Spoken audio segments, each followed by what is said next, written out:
Oh, title for this week's stream?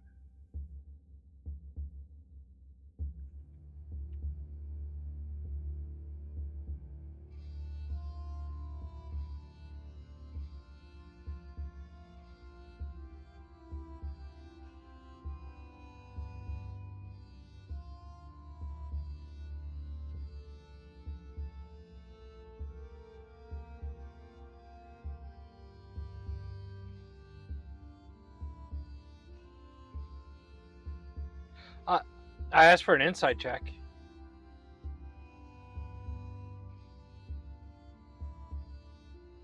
Yeah. It's okay.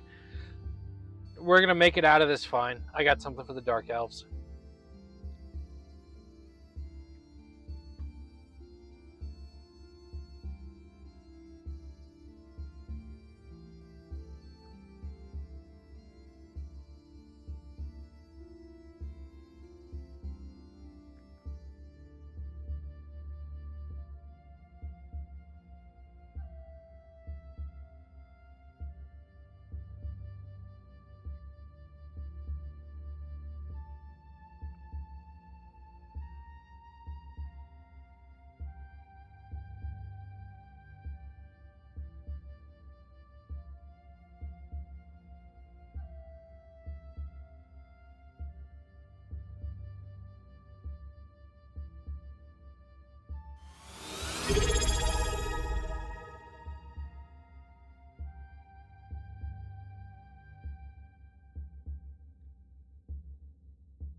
Oh.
right?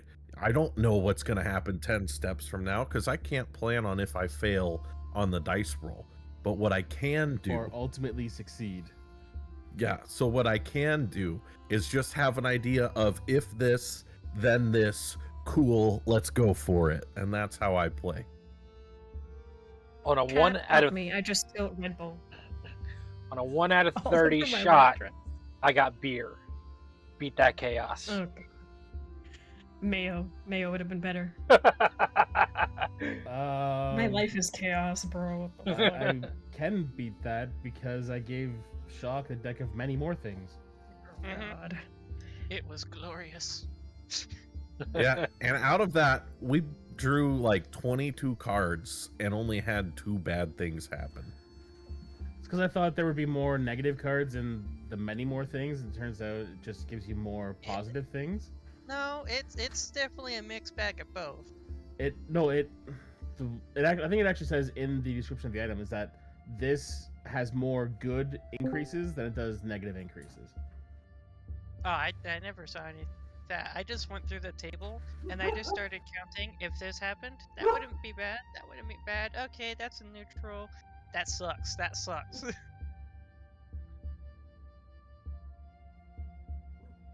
Or maybe it was a Hello. discussion online where someone Huh? like went through and calculated. And it's like there's the percentage for negative just on sheer number of cards went down. So if I wanted more negative stuff, should have just left it with the deck of many things.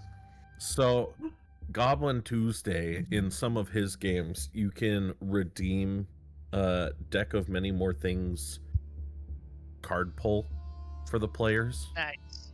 And he has a player that, like me, is unfortunately terribly unlucky, named Green Dragon Koi. We just call him Green. Green, on a fan pulled card, got the Void card, so he just turned into a spear and got yeeted across the world somewhere. And the funny part about that is he also, the prior stream, had a deck pull where he pulled the Fiend card. Ugh. Which one's Oh yeah, and this and the Yeah. Void card happened in the middle of a very important fight on a train. Oh, of course. They are on Yeah, a no. train going at the speed of Mach fuck, and they need to stop the train, and you know how they stopped it? Explosives in the locomotive. There you go. Who needs brakes when the front Well, it's an doesn't exist effective anymore? solution, isn't it? It is, except for when you consider the fact that they were still all on the train. That's when you just have a group bubble and you're good. That is what caused me to learn you should have a rough idea of a backup character just in case, so that you can roll one on the spot. That and Ezekiel's promotion to winning the game. Yeah, if all else fail, explosions. I think Jim takes that to heart too, because in that same game with the little angry tiefling, he firebombed a whole city at a parade and almost nuked half the party. God damn it, Jim. Alright. We're quests and jests. Life is chaos. We are embracing it as best we can, and by that I mean having it spill all over a white dress. It's fine. It's fine. Everything's fine. You know, I thought today was going too well. Don't mind me, I'm just wiping my table. It's covered in Red Bull. Anyways, we stream 2 to 3 times a week. Thank you for joining us. This is Rise of the Ever-Chosen. Anybody else want to add stuff while I despondently wipe sugar off myself? We are raising money for Extra Life as part of Goblin Tuesday's team. Check out the link in chat. It should be scrolling through every so often. If you want to donate, you can help or hinder the party.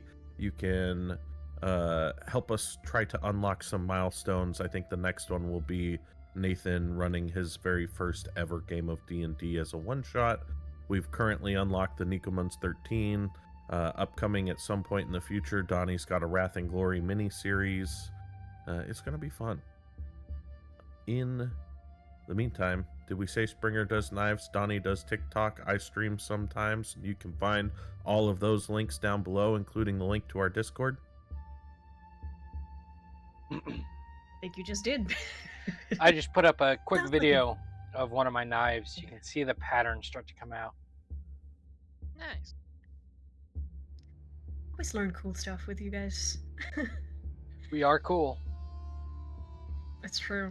Said no Most one of ever. us. Sorry. I'm It's awesome. Right off of me. I am so cool. You guys are so lucky Yes, you get to be here with me. I mean, I'm cool in the Okay. sense that my central air is just glorious. I'm cool in the fact that I'm My covered in ice central- Red Bull.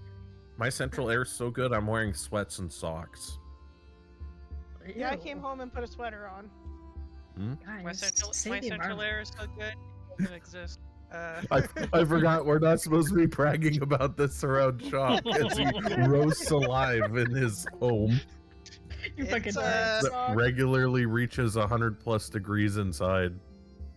Currently 87 and a right bun. Tell it. Buddy. 30C for all of the sane people of the world. Oh God, Lord. Yeah, I was driving around today in 30, and I rolled the windows up and cranked the AC. Yeah. Azra, My he car- just talked about it. Yeah, Don't my worry. car has AC Not my problem. sometimes when it gives it to me. Sometimes. All right, who wants When- to? Yeah, when it gives it to me. There's some sort of electrical gremlin, some sort of brownie that lives inside of the wires of my car, and sometimes the AC will work just fine. Other Bet it's days, a goblin. I can hear it blowing inside of the dash, but nothing comes out. So is it like a motor issue? I don't know, cause it's always on. Like I can hear it blowing, but then sometimes it'll actually come out and be cold, and then other times it'll come out and just. I want to get Or some so days deep it into just won't diagnosing get this, out. but No. that's going to derail our games. So Uh-huh. I'm calling Rat an event. Ew. Maybe Ew. one died in there somewhere, but I couldn't. That's the thing. It's the thing. yeah. Anywho's. Speaking of rats, recap please, because I wasn't here. Skaven. We have large ones. I can recap.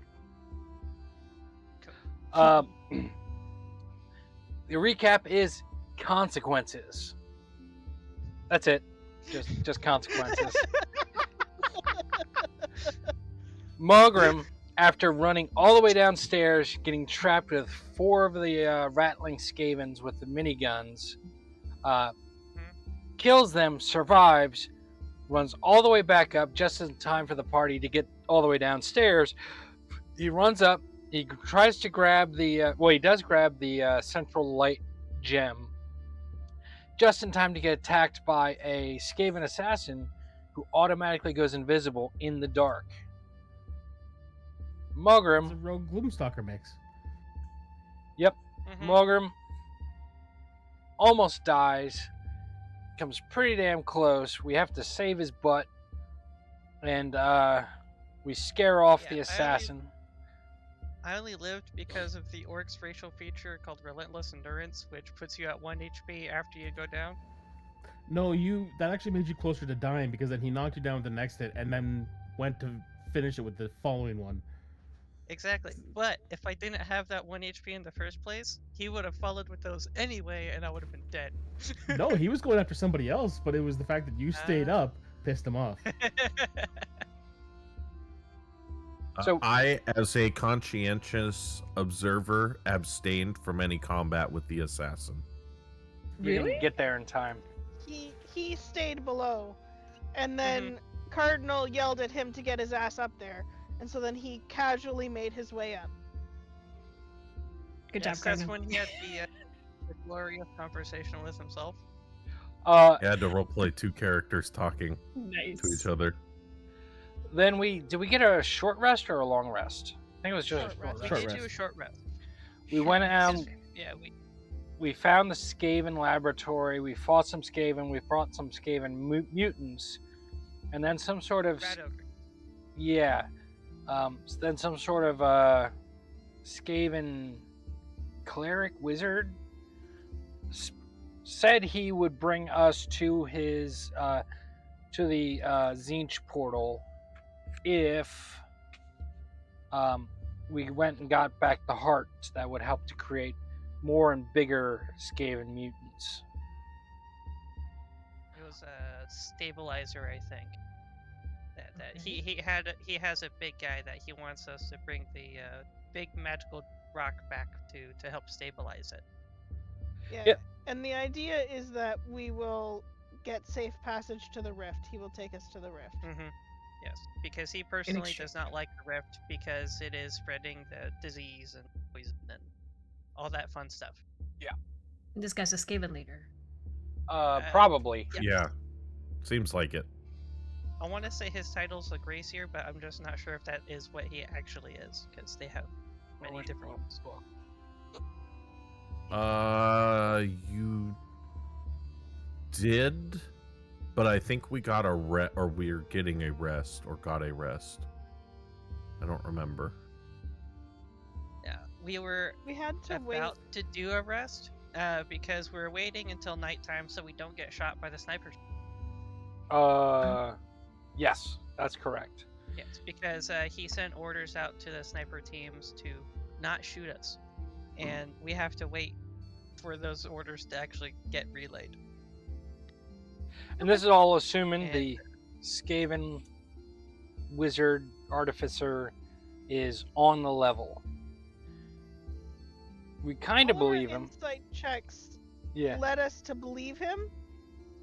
Okay. I didn't So- insight check him. I just assumed that he's lying, but you all wanted to go with it, so Durkin's like, we'll watch the slaves learn a Well, hard like- lesson. You did inside checks to see, like, was he telling the truth, or did I get a feeling that he's lying? But yeah, the one question that was not asked is, how do we know you're not going to betray us?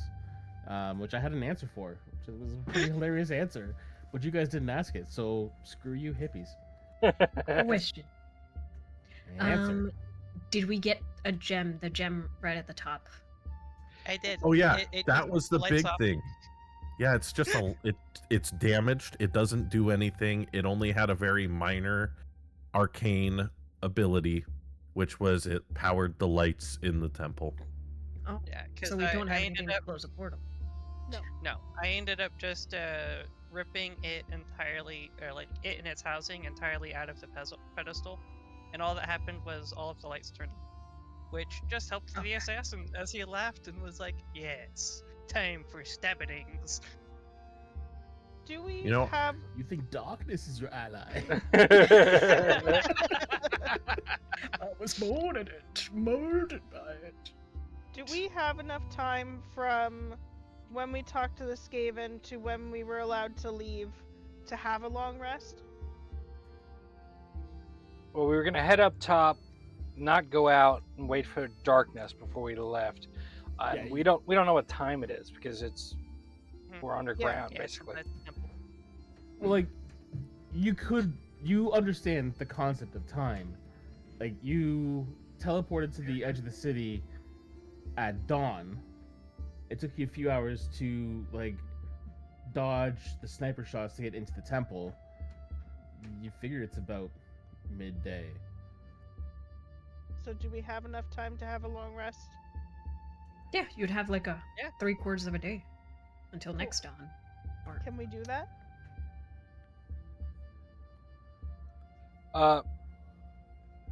Yeah, if we're heading up to that initial room before we come down, Tobias will set up the house of cards on the inside. Well, if you're going up just to the first room that you're in that had like the holes, Yeah. you could also go up to the actual entrance to the temple, which was like the audience chamber that you met the Slan in. So it's still kind of enclosed. You've got cover there, but you're more aware of your surroundings up there. Well, then we'll go up to the very top. Yeah.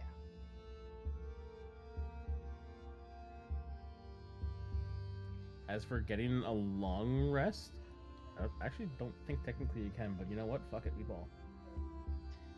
So we can? we can take a short rest instead. I mean, I'm fine. Oh, you We guys, had a short. you had a short rest.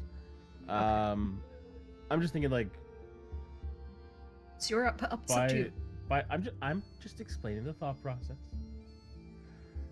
By the book, you can only have one long rest every 16 hours or whatever, but you guys are sitting around literally for 8 hours, so it's a long rest.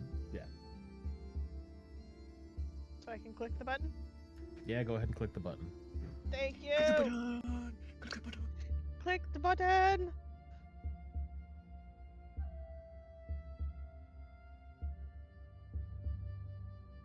I love clicking the He's button. he's only saying that because that just means whatever's coming is gonna be that much worse. Good. Yep. I'm itching for a fight. Let's go. Let's go. We're gonna The have a worst rematch part with about my that, though, I get some cool stuff back, yeah, but I lose my temp HP. Too bad. Oh, I was no. good. I was So- full health. Until you kill something. Yeah, All but you I have to was do is full just- health with temp HP. I didn't want to rest. Do better. Technically speaking, nothing's saying you have to rest. Yeah, stay up, bitch. You can just not take a long rest and be like, I'm gonna keep killing Skaven unattended while you all sleep. We're not really sleeping, we're just kind of like chilling. lounging. Yeah. So is there anything you guys want to do during that rest? Yes. I would like to take one of the beans and kind of attach it to the head of an arrow. Bean arrow? Good lord. All right.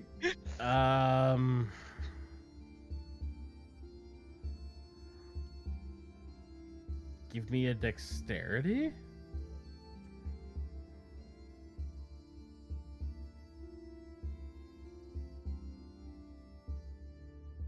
No one ever prepares for the By the way, bean I'm arrow. giving my inspiration.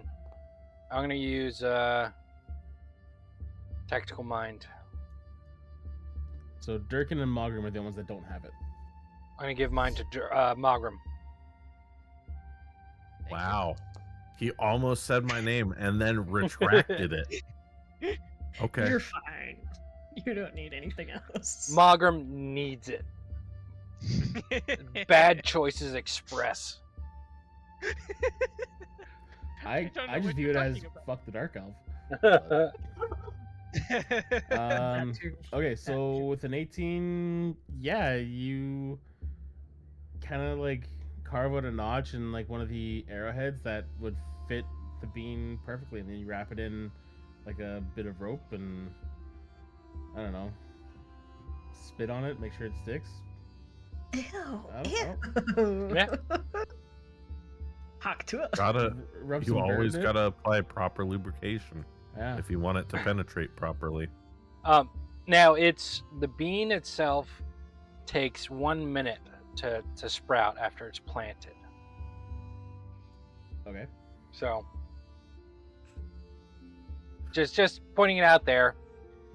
I may use it in combat for the lulls, but Is this like a hollow point, but then you put a little plug in the center of it? the bean. I dig it. Right. Okay. That's so bad. At least Yeah. you're I was aware. more, I was Question. just more thinking something like a fire basket. Yes, sorry. Do we go know ahead. where this heart thing is, or do I need to prepare locate object? He You were gave told us it a was rough location on a map. yeah, he pointed out on a map, said follow the river roughly 3 days east. Said the dark elves Okay. have it. There's an outpost of dark elves there. Okay. Yeah, Got it. I'm not sure how this is gonna go. I know exactly how it's Yeah. going to go. It's going to go This great. will be fine. It's gonna go badly. It's gonna go terribly. We're all fucked up. All right, keep going. Okay, anyone else doing anything during the long rest? So how many of you are a little bit worried that this is gonna go to shit and we're gonna have to kill all the Skaven anyway? Yeah, but I got a plan for that. That has been my plan this entire time. Yeah. I mean, it is a possibility. No? I Why wonder if do this you heart ask? thing. Well, because it just is a little bit suspicious that we have to go get this thing. Although, this heart thing might be what we need to close the portal, which is kind of why I was thinking we should go get it. Oh, I didn't even think of that. Yeah, possible. Interesting.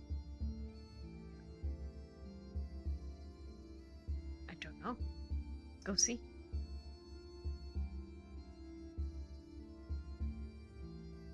That's all I wanted to say. Meanwhile, Malcolm's just having fun playing how far can he punt a rat. Nice. Yeah, I have So, a like, are feeling. you throwing rat corpses? Yeah, I'm just gonna be like, because there's those 4 big holes, and so that one that he thinks he might remember the assassin disappearing down, he's just gonna start punting rats down it.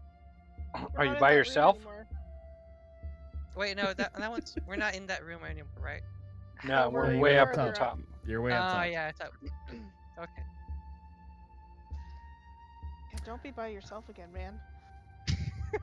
I mean, In the Why? dark. That's One when lesson. everything exciting happens. I One believe the lesson. exact words from Rickett at the end was, "If Eshin is looking for you, Eshin will find you, and Eshin wants to find you." Mm-hmm. I'm giving It's the Fox clan of new assassins. just gave him words to look up. Mm-hmm. Basically. Okay. These guys are Clan Mulder. He told us. And then the snipers are from Clan Scryer. And that's just a fun word to say, Scryer. It is. It is. I do enjoy that one. Okay. So yeah, you guys go through your long rest. You are not disturbed for those 8 hours until the sun starts to set, and once it dips below the trees, the night is yours. So the original map was how things are laid out in cardinal directions, right? You mean the map of the city? Yeah.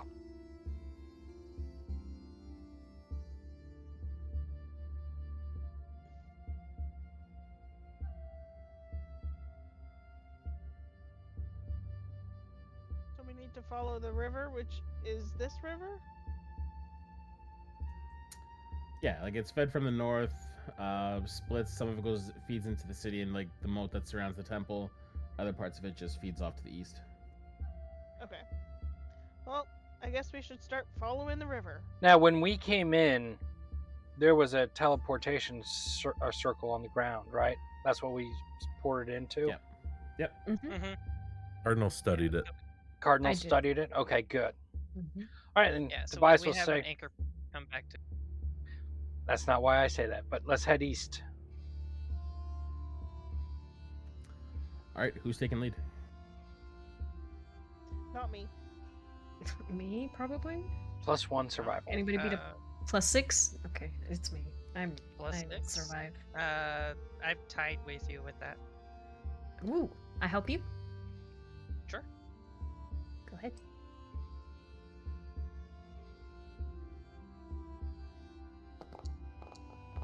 Let's see.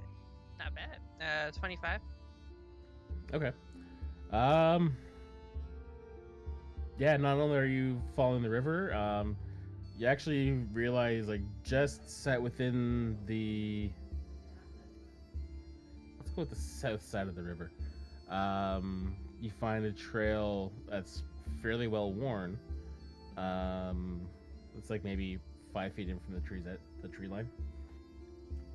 You're Nice. making actually decent time. Nice. Can I keep an eye out for danger? Roll perception. Danger, Will Rogers. 14. Robinson. Robinson. Whatever. Danger. Mhm. Okay. With a 14, you hear what you've been hearing your entire time in the jungle. You hear birds, you're hearing insects, the constant droning of bugs. Every now and then you hear the rustle of leaves as some like tiny little vermin runs across your path, and then not distant but not far, you hear something significantly bigger moving but not coming closer to you. Okay, so something is moving big, but it's not coming close. Interesting. We should probably keep our eyes open for that. Yeah, we should go a little bit stealthy for now. What do you think? Until we get past whatever this big thing is, might be a good idea. All right, let's do it. Do you require assistance to do this? You want me to cast Pass Without Trace? Probably. Okay. Come on, we don't want to have a fun surprise of Velociraptor. No. It's that big Carnosaurus is gonna come get us. No, thank you. All right, if you want to be stealthy, roll stealth. All right. Say God damn. 32. 22 for Tobias. Don't forget your plus 10. I forgot to add the plus 10, but Wow. it's 29. 16 with the plus 10 and I'm not advantage. the lowest. And advantage. What the fuck? Hey, get it out now. Get it out now. Yeah, no shit. Well, Meanwhile, it still this passes. is Like the it's first a 15 DC to get stealthy. So I know, but still. It's like one of the only times Melgrim ever feels like he's actually outside of Cardinal's eyes.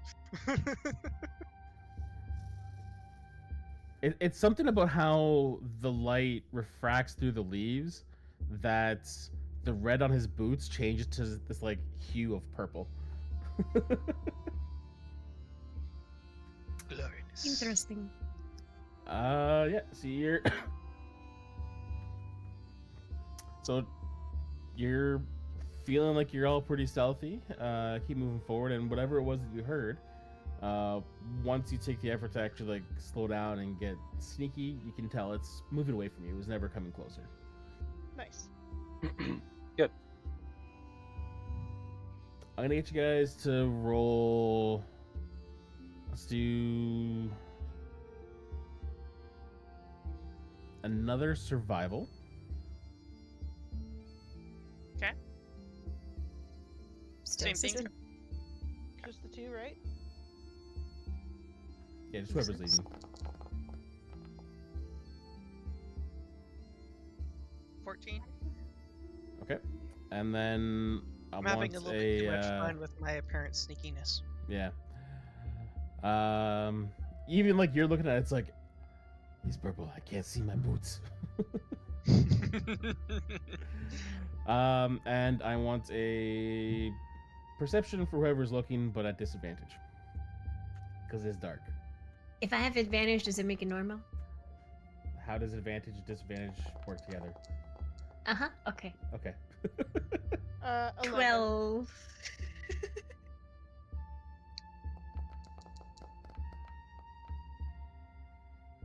14. Okay. Looks like that we got a 15. Yeah, so moving along, after a little while, like say you get about halfway through the night, Mogrim loses the trail, and you guys have to start like kind of bushwhacking through. You get to a point where you're thinking it might actually be easier to clear the tree line and go more towards the river's edge.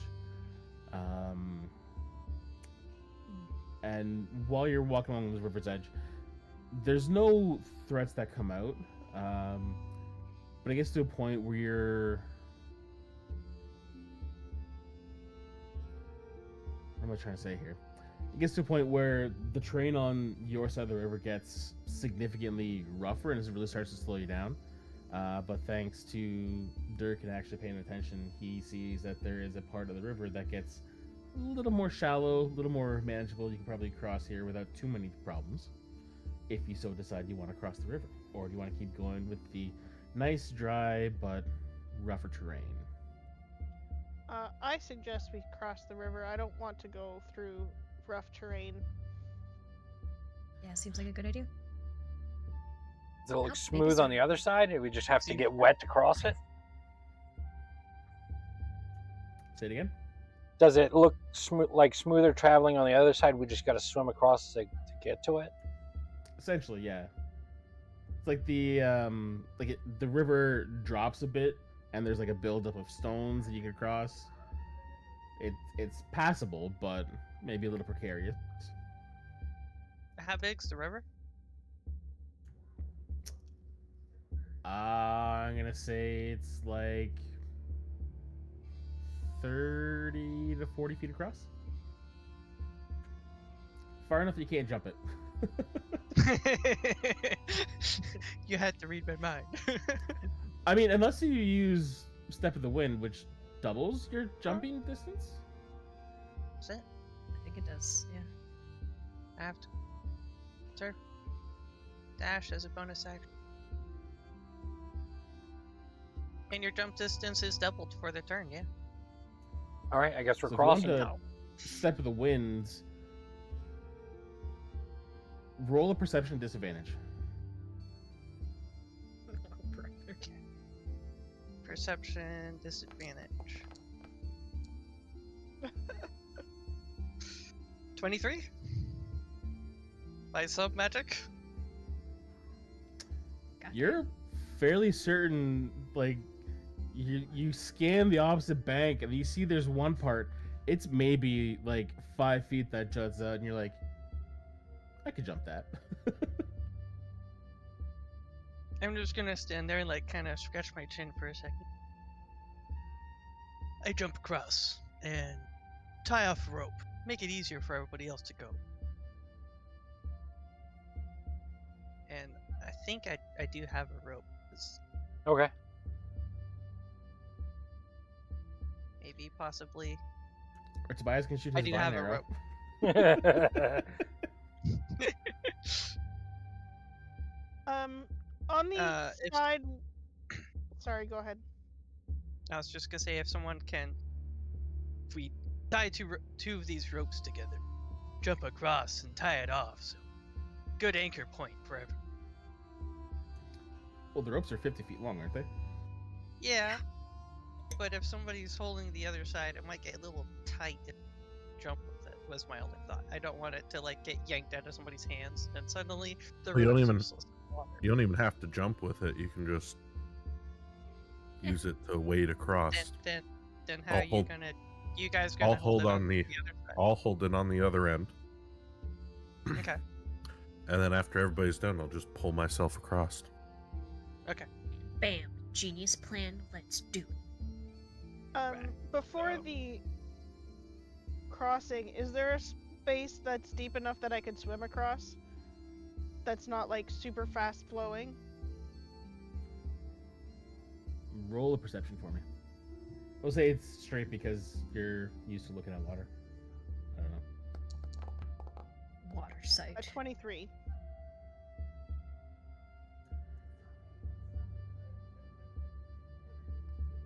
Judging the currents, like it's still a pretty strong current. You could swim it, but you figure it would be more effort than just walking across.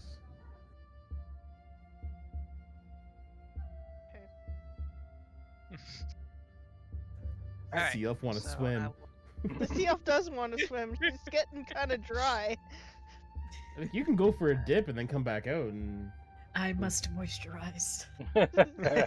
anyways, first let's start with Ellen. Malgrim. Athletics or acrobatics, just to see how well you stick the landing. Okay. Roll athletics. Say 21. It's actually impressive watching this. Like, Malgrim takes a few steps back and is almost immediately at like his top speed, and right at the edge of the river, he puts that foot down and launches himself. I actually want to figure out the math. I'll do this later, because I want to know how high you have to jump to clear a Mhm. 40-foot river. Because I'm pretty Gross. sure you would take damage on the fall. But I'll Gross. worry about that later. Yeah, it's Does he magic. double jump? Is that his step of the wind like a boink It actually in the depends middle? on velocity, not how high you jump. Mm-hmm. Depend. It's about velocity because you fall at a rate of 19.5 feet per second, no matter what. That's the rate of gravity. But if you can exceed the distance that you would need to fall, you're good. So how fast would you have to go to do that straight? You'd have to. There would still be some kind of arc to it. Yeah, because Right? right now. Yeah, but he wouldn't have to leap 40 feet in the air. He just has to be going fast No, enough. but even a 10-foot drop is still going to cause damage. 1d6, but it's still damage. The important things about D&D. Anyways. No. Yeah, and coming down, like, there's something about this orc. He actually lands kind of like dainty and just like absorbs the impact and runs out the last little bit and turns around and he's fine. There's something almost elf-like about him. Yeah, and then as I cross Don't over, say I'll reach into my pack and pull out a immovable rod that I'll tie off the rope to, and then click it in place. Thanks for the hydrate. Theoretically, if you did not want to exceed 10 feet in height, you would need to be moving roughly 24.5 miles an hour to jump that distance. But that's I will assuming take my you can. headphones off again. That's assuming you are applying a jumping speed of 24.5 miles per hour. His max speed is Right. He of all people can probably do it. 200 feet per 6 seconds. Can we like continue on? Trying to cause Fox's head to explode with the math, okay? Sorry, she's in Europe. Maths. Okay, yeah. So you get across the river. You got the rope strung between the immovable rod and the immovable person that is Durkin. So I need Durkin to roll in athletics to see how well he holds the strain of everyone trying to cross the river. You said athletics? Yeah, but roll it privately for me. Fun. Yeah, so Durkin runs about 24 miles per hour. Or not Durkin, sorry. Mogrim runs about 24 miles per hour. So the math Anyways, actually moving on. works Moving out on. very Moving closely. on. Natural 20.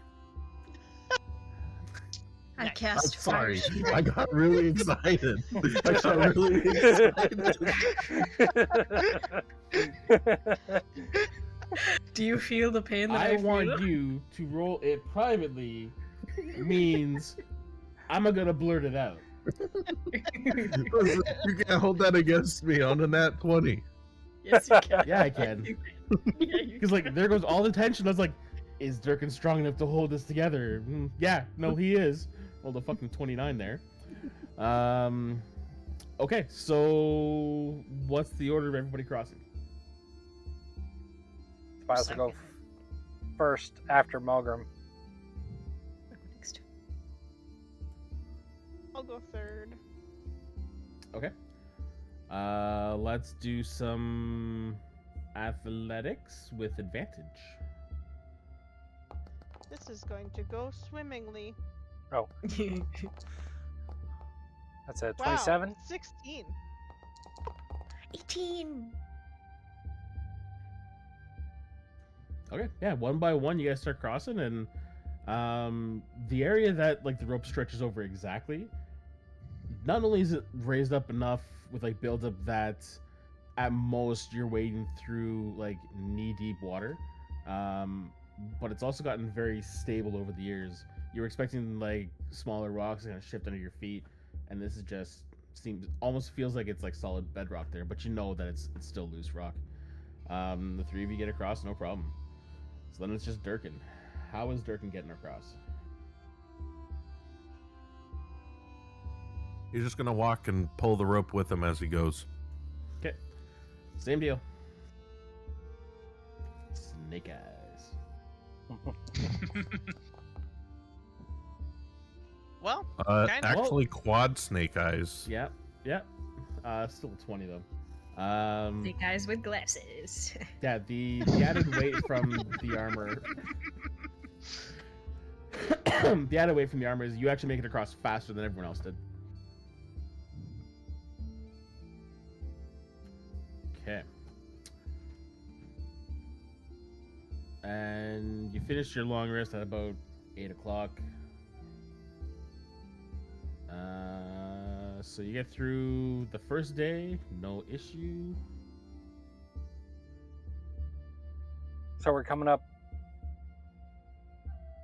overnight. Then we finish the first day, and we're coming up to the first night out in the wilderness. Yep. Yeah, you did your first, like you departed at night, you got through that night, get back to the day. Now you're moving on to the next actual day. What? Right now you're at like dawn of the following day. Dawn of the following day. Okay.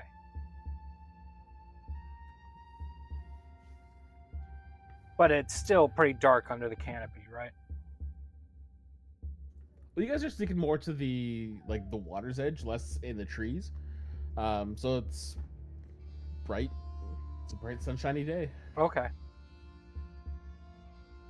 I say we keep going for now. Yeah, let's push till evening. My my house should be good by the time. Well, it is good now, but we got a nice, comfortable place to rest when we decide we're done for the day. Okay. Again, I'll get a survival from you guys and perception checks. So now because it's light out, we don't have disadvantage on perception? Correct. Sweet. So Not that did me 18 any on our good. survival. 19 perception. 28 perception. I'm back. 9. 7. The elves don't give a fuck. They're just enjoying the walk through You the have trees. to qualify the dark elves. Mhm. Yes, the dark elves. You're pretty much a fish. The important elves. Fucking ass.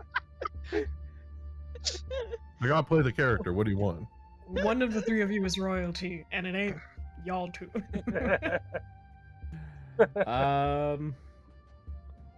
Okay.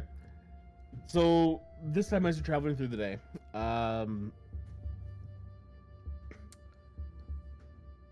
again, sticking to the river is keeping you pretty safe. You're starting to understand the patterns of the animals moving through the trees and stuff like that. And for the most part, they're keeping deeper into the woods. At one point, probably just around noon, is when you see a couple creatures flying overhead, and they're passing from one side of the river to the other. And you recognize it as more of the creatures that Alder decided he was going to go jump after. But they ignore you. They keep going on their way. They're busy in their own little hunts or whatever. Birkin looks up at him and goes, "What kind of dumbass would ever have the idea to ride one of those?" Tell me about it. R.I.P. dumbass. And as you're getting down to sunset again, you find yourself coming up to the edge of a cliff, and you're looking down over the edge of the cliff, and you see there's actually a decent spot at the base of the cliff where the trees kind of clear out a bit, so you have some space that you can set up the house of cards without any real obstacles in the way. But you got to get down first. Well, I don't. Seeing that and hearing that voice, Tobias will say, I think our tree house of cards is still the best bet. I don't want to put this thing out in the open, you know? Well, yes, it would not be. We wouldn't have anybody to ambush us, creatures or otherwise. At the very least. I mean, Shall You we sure your mother wasn't a tree hugger? it's a giant house made of colorful cards in the middle of a clearing. Everything is going to come chomp on it. And if it gets chomped while we're up in the tree in the night and we all fall? Well, if it's up in the tree, That's what the things on the watches are ground won't chomp it. Tobias, you make a solid point. At the very least, we'll look for somewhere with a bit more cover than flat ground. Well, we still got to get down the cliff. That's an option for that. If we're going to be resting anyway, we can jump off the cliff and I'll cast Featherfall on all of us. And then you have to do it one at a time, though. And then we float to the bottom. No, you don't. Over the table. Sorry? Unless they changed it. Featherfall is up to 10 creatures usually. Oh, it's up to 5. Never mind. Up Huh, to 5 creatures. We can all jump at the same time, guys. Do I believe the wet elf? I don't know. Roll an insight check. I know this is a basic spell, nothing too complicated, but do I think she's gonna catch us? That's a natural 20 for a 30 on a persuasion. Okay. Damn! All right. Waste all them trees. I'll do it, but I'm not jumping first. We're all going together. The duration's a minute. I can precast it. Oh, great. We can? Above the table? Oh. She's up to 5 creatures within range. How Creatures tall is falling- this cliff? Roll a perception. Now, I haven't looked at the spell recently, but above the table, I thought it was the moment your feet touch the ground, the spell was over. So if you're on the ground to start with, it doesn't hold. So this, for the creature, well, I guess we should all jump at the same time then. That's my remembrance of the spell, and I haven't looked at If it. the creature lands before the spell ends, the creature takes no damage from the fall, and the spell ends for that creature. Okay, so here's the thing, guys. We all have to jump at the same time because I don't want to cast the spell multiple times if I can avoid it. It'll be a 1, 2, 3 jump, and if you don't jump at the same time, then you fall to your death. Otherwise, I will catch you. How tall was the cliff?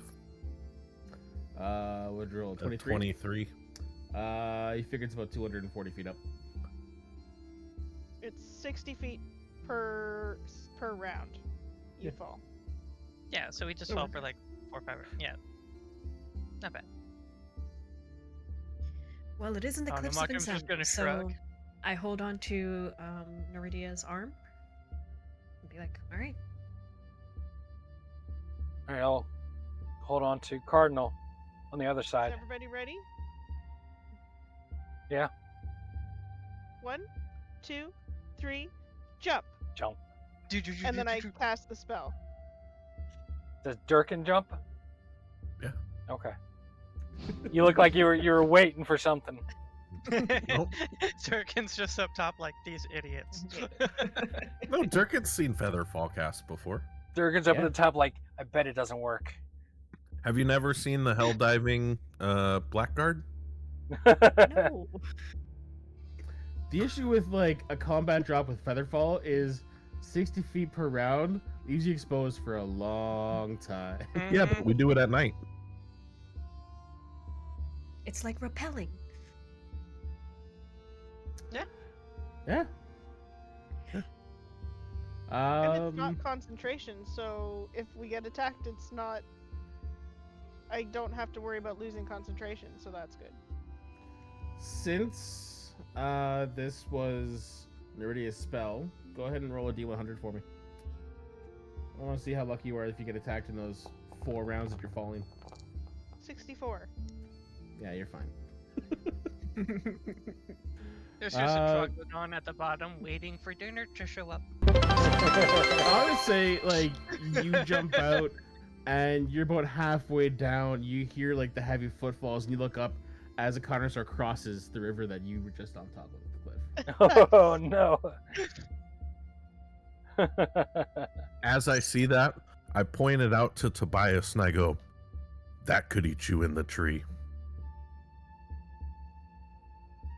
Could also We'd eat all us on fall. the ground. Well, you can stay on the ground. I'm putting it up in a tree.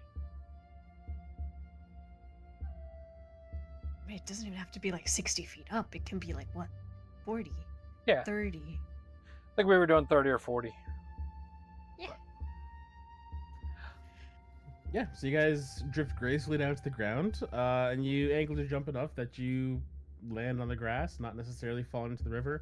Except for Neridia, might want to go for a little swim. I do. Splish splash. I'm in a bath. Which is funny because she and She Cardinal catches were some holding fish. hands on the fall down. I do want to see an athletics So- check just for the fact that you're swimming in like that pool of the waterfall. So I want to see if you get caught in that like undercurrent that just Oh, like loops you God. back around and around and around.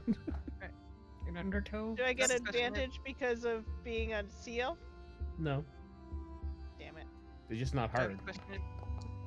If 13. her and Yeah, you're fine. Cardinal and Tobias were all holding hands as they jumped off, how does only Neridia land in the water? No, She doesn't dive afterwards. bomb into the water. She goes afterwards. Okay, I was about to say, I was like, wait a second. Neridia's like, ooh, water. Everybody else is like, no! Can I go fishing? Sure. Cool. How do you want to do that? Do you even have fishing gear?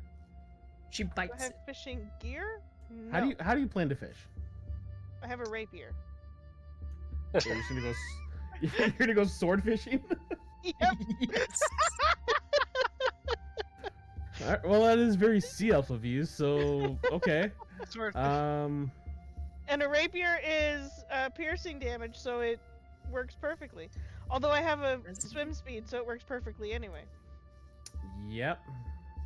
I'm just imagining a sword fight between Neridia and a swordfish. And a swordfish. Might be that person that's like swordfish aren't in the rivers, they're in the ocean. I Buddy. know, but I just. Buddy. You know what? My Fuck you, buddy. It's a fantasy world. If I say there's tiny swordfish in the Amazon River, there's tiny swordfish in the Amazon River. Maybe the fish just has a sword.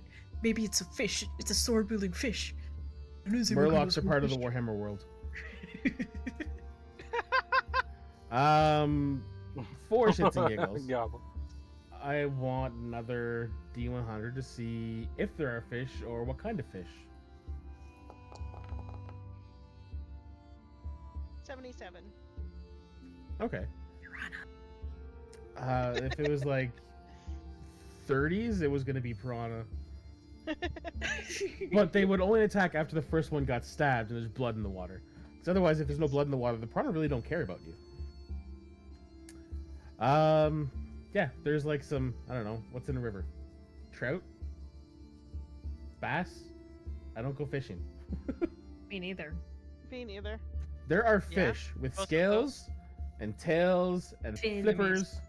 Yeah, it all depends on where you are. Like In the Amazon, there could be Arapaima. like arapaima, catfish, Yeah. alligator gar, piranhas, all sorts of different types of bass. Arapaima would be all sort. Try step that sucker. It's basically like It's a you know armored. pangolin scales. It Yeah. has that. You know what? We're just gonna And say it's because it's Lestria, and I don't want to think about it. You find like a little school of about like 5 really big goldfish. Cool. I'm gonna fish the goldfish, and we're gonna have big goldfish dinner. Harp. Ooh, nice. Roll an attack with your rapier. That, you know what? Carp would be one of the fishier fish That's a as far natural as 20 for a taste. 26. Using it all. So yeah, and like you go down, you find like there's 5 fish there, and luck would have it, they all lined up perfectly for you. You get them all in one stab. The Like, last come one back up. though, it's like you got it half in. So the first 4 died instantly. This one's like flailing around and just like slowly impaling itself further and further down the sword. You kind of feel bad for the fish. I would just reach up and skewer it. Yeah, it's still like it didn't get anything vital, so it's just impaled and flopping around. That's okay.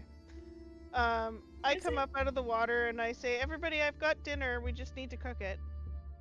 All right, Oh, I'll make a kitchen in the House of Cards. Beautiful. perfect. If we get out of the clearing, are there any sturdy enough trees that I can put the House of Cards in? Roll a perception. I'll help you. What do you need? Double 19s, 24. Oh yeah, it's maybe like 5 feet in. You find one that's got the significant like size to the trunk, nice and sturdy. Clearly, it's several hundred years old at least. Significant size to the trunk, damn. Hey, at least I didn't say it had significant girth. Okay. Yeah, but how hard is the wood? That's fleshy, like First the to trees you oak. found on your way out of Middenheim. If I strip, do the trees get harder? Oh God, I forgot about that. I didn't. That is like etched in my mind permanently. Uh-huh. All right. Yeah, there's some branches that are like 30 feet up that are wide enough and stable enough you can successfully get the house put up there. All right. Tobias will stand at the bottom and throw it 30 feet up in a place that he can climb up. And right above where he climbs up, there's a hatch opening in the floor, so people can get in. And the house itself will be, let's say, 30 by 30, one floor, rooms for everyone, and then a common room and like a kind of a kitchen studio area. Okay. And you guys all make your way up the tree. I'm assuming Yep. you do it slowly enough and cautiously you can do it without making any rolls for it. Why not? And first person up will throw a rope down as well. Yeah. And then once we do that, Tobias will go up to Malgrim and say, "You've been great today. You didn't run off. You didn't get stabbed. You didn't do anything stupid. I think you deserve a treat. How would you like some beer?" Oh no. His eyes just like there's that glimpse of joy, just like, "Ooh, All right, you have some beer." I can get some beer. And we got to go down to the bottom. And Tobias will look out, make sure nobody's coming. And he's like, "Come with me, Malgrim. And you got any big barrels or casks?" Oh, we still have those casks from traveling in the desert, right? Yes. Tobias will take 2 of those casks down with him. Okay. And he'll get to the bottom and a little bit away from the house, probably in the clearing. He's going to plant a bean.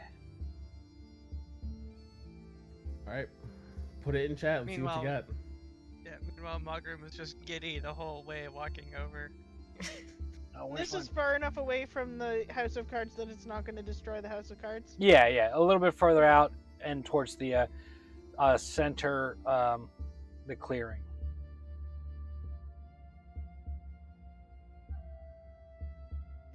Yeah. How do I link it? Click on the icon in your inventory. All right, roll that D100.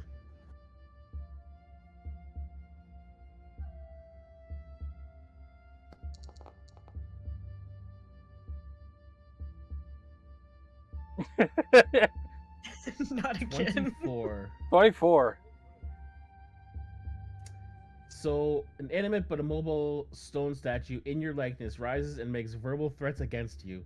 If you leave it and others come near, it describes you as the most heinous of villains and directs the newcomers to find and attack you. If you are on the same plane of existence as the statue, it knows where you are. The statue becomes inanimate after 24 hours.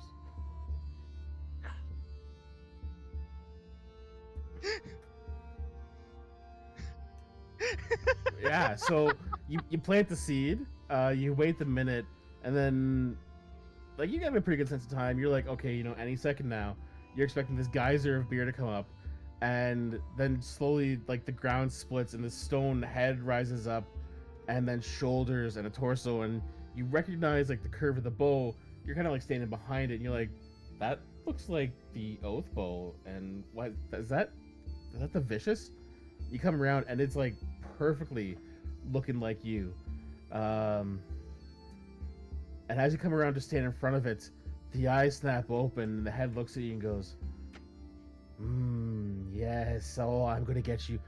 You cannot run. This arrow's gonna find you. It's gonna pierce your heart. I'm gonna pin you to that fucking tree over there.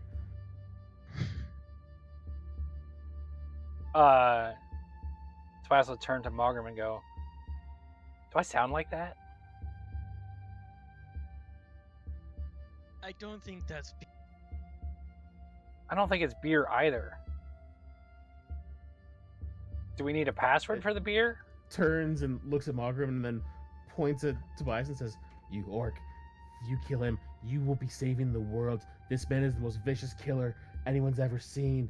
He slaughters hundreds without even a second thought. You need to end his threats or he will destroy the world.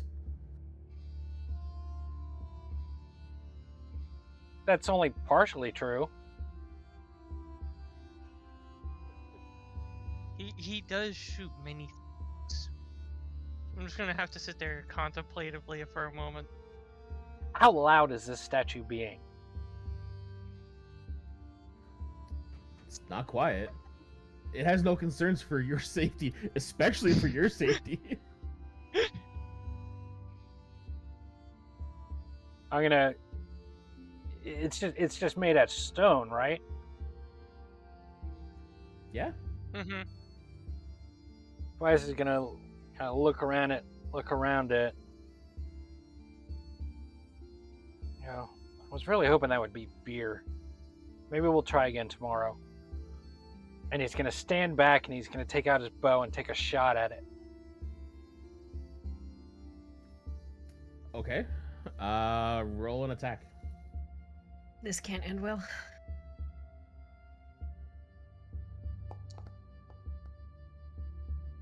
As a dirty 20. Ricochet. The shot hits, but it hits in the shoulder and like deflects off. And the moment it hits, it starts pointing and screaming. Goes, see, I told you. He shoots anything that he doesn't like.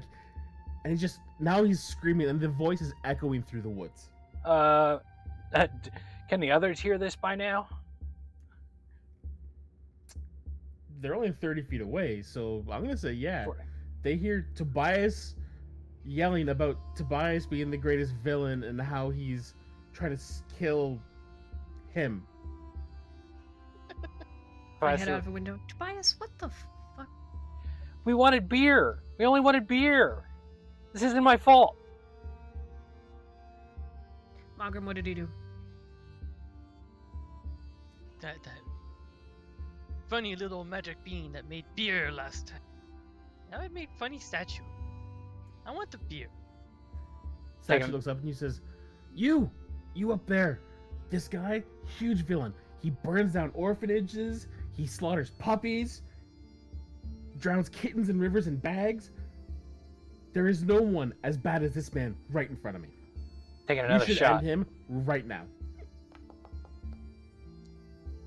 It's a natural 20. Shooting the statue. Roll damage for me. And I'm going to put a bursting arrow on this as well.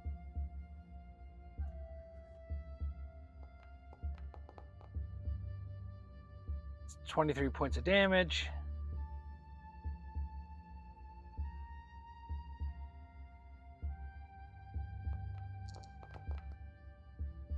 And 5 points of bursting damage. Force damage. Okay. So this one, like, you aim, take your time to aim, and you nail the shot right, like, at throat level, and when the burst happens, the head gets ripped off and gets flung into the trees. You hear it hit and roll, and you still hear the voice shouting, saying, you know, he's attacked me, he's ripped my head off. And all this time, like, it's getting angrier and angrier. and the arm is consistently pointing at you directly. Oh no! All right, I'm gonna run for the head, and I'm gonna try and yeet it into the river. I close the window. Just give me the athletics. I'm not getting paid enough for this. Turn into an idiot. Guess what? Thanks for the $10 to our charity, GMO for even. Hey, thank you. GM of Thank Thank you Revan. so much. GM of Revan. Oh, that Thank makes more you. sense. That makes a lot more sense than what I said. What did you say? GMO of for Freeman. even. Yeah, GM of Revan. Yeah, that's yeah. Genetically modified Freeman. Okay, so roll a dexterity save. For the kids. Thank you for the kids. Sounds French and I'm Canadian. It works out. We're Canadian too. Well, 2 of us are Canadian. Oh, that's a 10 on the We have two dexterity save. Canadians here. Okay. Mm-mm-mm. Does it bite him? Yes. Oh God. Yeah, so you go to pick it up, and it's just, now it's like spouting obscenities. You know, what are you doing? Put me down. You don't have the right to pick me up. You can't manhandle me like this. And again, the body is pointing directly at you the entire time. And as you like haul back to throw it, all you hear is, yeah. He reaches out, just clamps down your hand, and like stone teeth bite pretty deep, just around your thumb, and to a point like you're afraid he's gonna bite your thumb off. You kind of like shake it off, and like there's blood now dripping down your hand, and you just yeet it into the river, and you hear the voice go, "Don't worry, I'm gonna get you."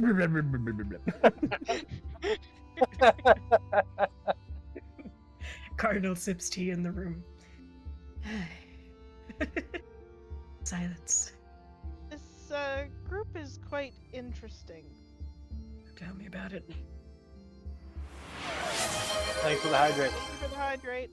Thank you for the hydrate. You know what? No, not thanks for the hydrate, because I know why he's doing it. He just wants to make us have to go to the washroom. Sure. No, Goblin. I think Goblin really cares about our hydration. All right, I've Tobias had will way too much to drink today. will head back towards the House of Cards, kind of defeated, looking at that thing pointing at him the whole way. And he'll just say to Magram, "It'll probably go better tomorrow." I hope so. Oh lordy. Beer Geyser was very. If we weren't being shot at, we would have had a great time.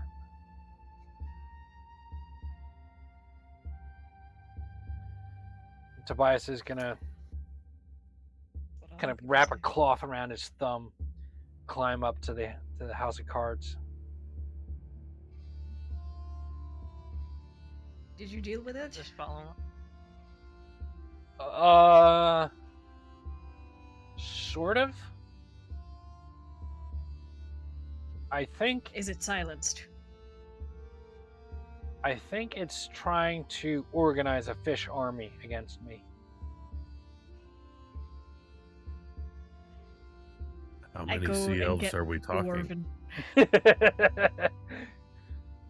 I don't know. It was that was not what I expected. I get the mug of Dwarven ale and I go, good night. Thank you. I'm gonna get hammered. Yup. Alcoholism. When you have to deal with these guys, it's the only choice. Yeah, I get that. Okay, But why? So are you We're guys so setting? thoughtful and caring with our plans. Are you guys setting watches for your nighttime activities? Yep. All right, who's taking which watch? I'll take first watch. I'm kind of stoked that I got all those fish. Last. I'll take a Rolex, but I'll also stand guard in the middle of the night. Sorry, we're fresh out of Rolex. We only have swatches. Mm. Give this bitch a Casio and let him suffer. All right, I guess I guess I'll take the last watch. Okay. Well, if One, an elf is two, taking carry one, the that's 4 three. hours. And then 2, 6. Yeah, one more. Well, And I mean, Neridia said she's taking a watch, and then Durkin said he's taking a watch, so that can just be 2 4-hour watches.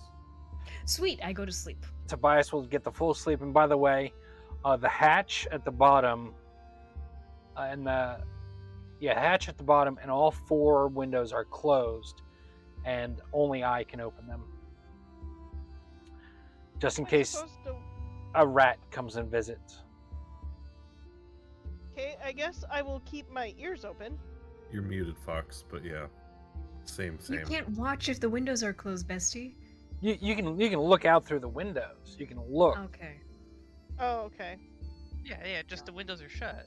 I'm just saying, mechanically, there's not going to be a rat that crawls into this place. It's, Got It's it, like- got it. why did everybody decide a window is a wall? Isn't everything made of cards? Yeah, How do you see through a card? You make it it's magic. got a. a hatch. Translucent Yeah.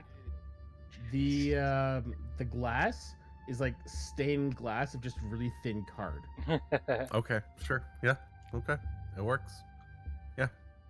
All right. Or it gets covered in grease or something. I don't fucking know. It says you can make windows. Make windows. Magic. I was just curious. I've been curious for a Somebody while. tell Had to them ask. that windows without glass exist. There's just so many cards that compress together, it forms glass molecule. Glass. I'm rolling In- perception. Yeah. Roll perception. 15. Okay. Roll Did you my say you're card. doing like the roof access as well, like you normally do, or no? No, because of the floor hatch. It's allowed 1 door and 4 windows. No roof. Okay. No roof access. Yeah. So your watch goes by pretty simply. The one downside of being up in the trees is when you're looking out the windows, all you see is more trees. So you spend more of the time actually just like parked at the hatch looking down, and the angle that you're at, you're just watching this stone headless body pointing aggressively up at the tree just constantly, and you know somewhere is this detached head screaming at the bottom of the river with bubbles coming out and just like gesturing. Those fish spoke common. We'd be in trouble. So your watch goes fine, and then Durkin. Go wake up Durkin. Then I go put myself inside my waterbed. Is it nighttime? Yeah. Yeah. 9, 9. because it's dark out. It is dark out. And I It's a appreciate that. disadvantage.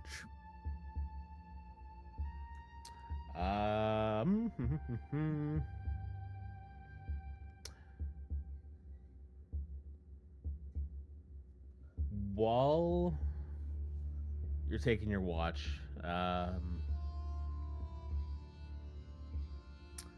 again, you're kind of focused on the stone figure because that's the only thing you really have any view of.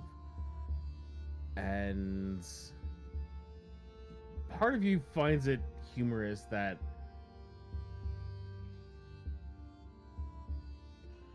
I always forget the name. Descenture is like so just cavalier with the magic items that he doesn't understand how they work. And a case in point, like if this head wasn't removed, it would just be screaming and giving away your position so much more than it already is. Like the fact that it's literally pointing out where you are exactly. It's giving things a direct line of sight Yeah. to where I am, and I'm just like, this is fucking stupid. And you're so focused on that until you hear some claws and scratching at the window on the opposite side of the room. If I look, what do I see?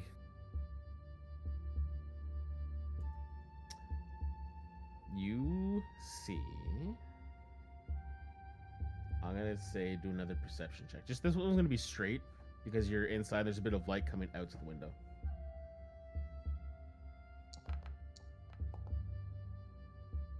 .2. It's a little monkey. Just perched, looking in. Every now and then, just the hand comes up and like little claws come down the mirror, down the window. Just a very curious look on his face.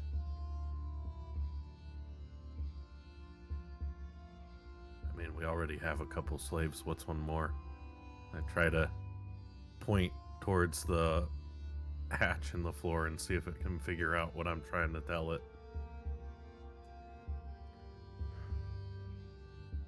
So you're just like pointing down. Yeah, like back at the hole. I'm not gonna yell at this thing and try to get it to follow my voice because I don't know what else is out there. Okay. Its head like follows, like looks at your hand, looks back at you, and just kind of cocks itself to the side of it. Runs over to the corner of the window that it thinks you're pointing at, sits there and cocks its head again. It's just as smart as the rest of them. And then it's like, it gets this look on its face. Like it's wondering why you stopped playing the game. And then it looks like it's starting to get a little irritated. So it turns around,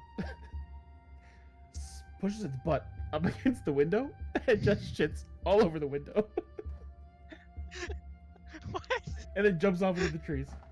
That's just as stupid as the rest of them.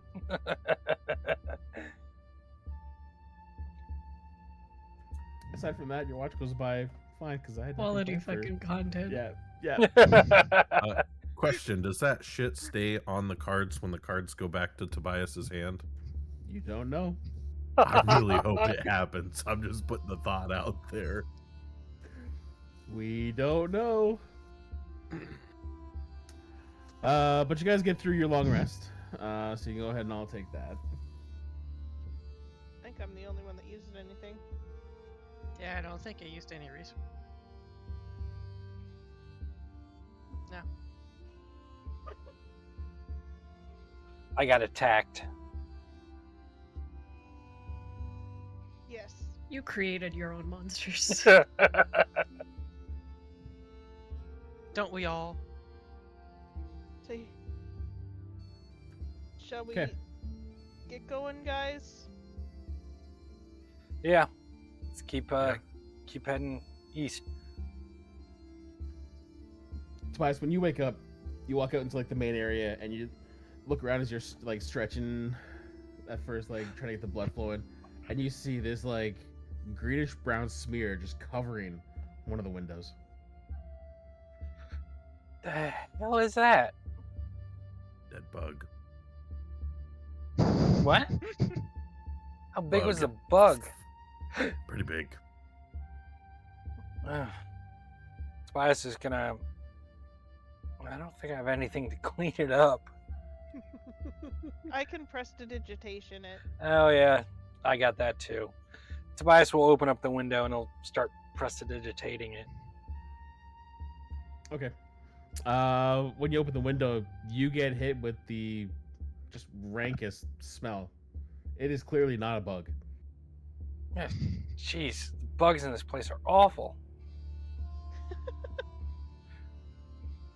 It was a stank bug. It's a fucking nightmare. All right, get it cleaned up and let's head out. Okay. So you guys you head down, and Durkin's curiosity will forever be just left to wonder: would monkey shit remain on the cards? You just will never know. So you make your way down, just to keep things moving. I'm gonna say you guys travel through most of the day without any issue. After maybe a couple hours of walking, you find another path that kind of follows the river's edge. Brings you up to another cliff, getting probably near. The sun's starting to come down, so you're looking at about 5-6 o'clock at night. And as you get to the cliff's edge, you stand at the waterfall, and you see. That's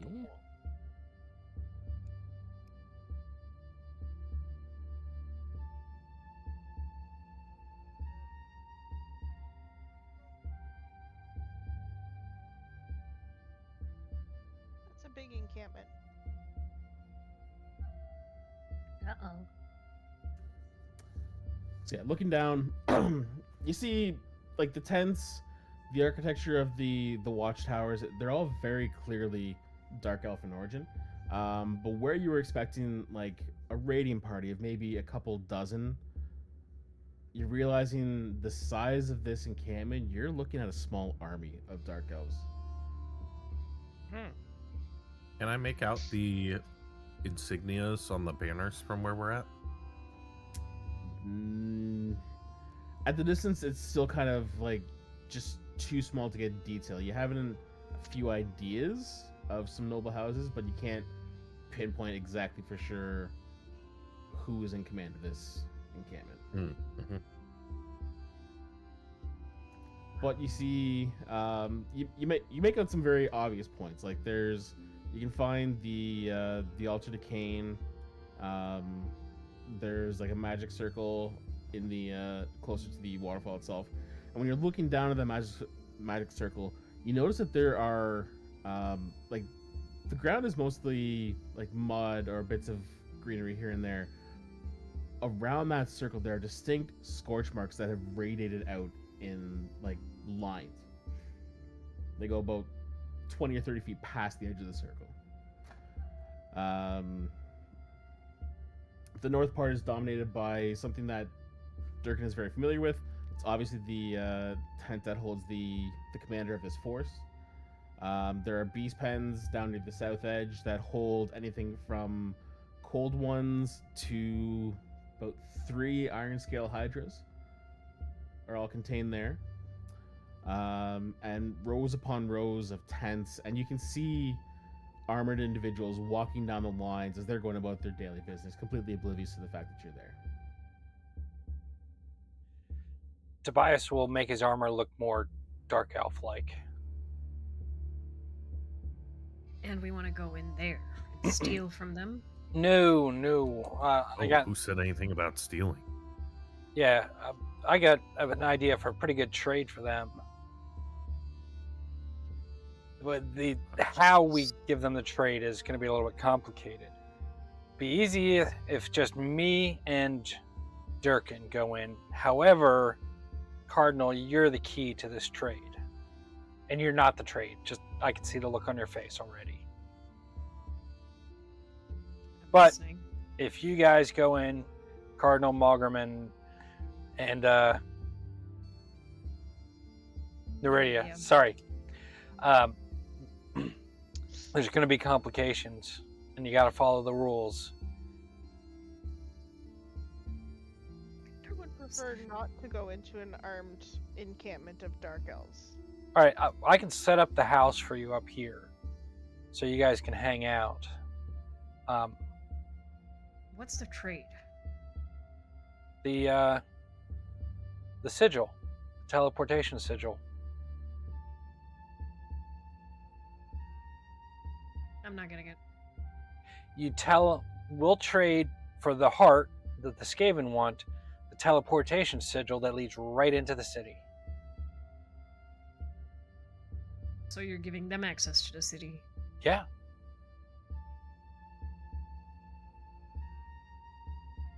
The city that the Skaven don't want the Dark Elves in. Yeah. Skaven don't know We're that. double-crossing Yeah. Skaven. Yeah, we'd tell the Dark Elves this information's good, but if you use it immediately, all hell's breaking loose. If you give us half a week, I think we'll be good to head back in and not be harassed by the all-out open war. Durkin, give me your opinion.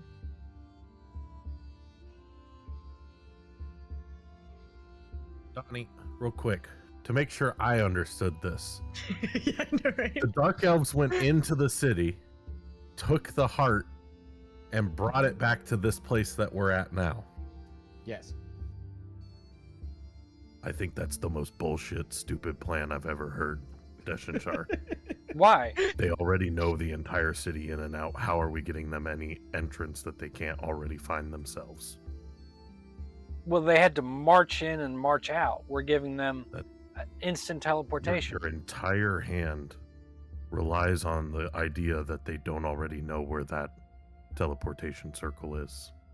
Well, the cold ones knew where the teleportation sigil is, what it is, and it wasn't directly in the city. It was right at the edge of the city. Don't you need to see it yourself to be able to use it? No, you could draw it out. I don't think that's how it works, and even then, they'd only be able to teleport, what, 6? A small group at best. Well, you get a bunch of people to teleport in, sneak them in carefully, set up a beachhead, and then you're in. You're in a little bit of a ruin, but a fortified city, and you've got direct access to it.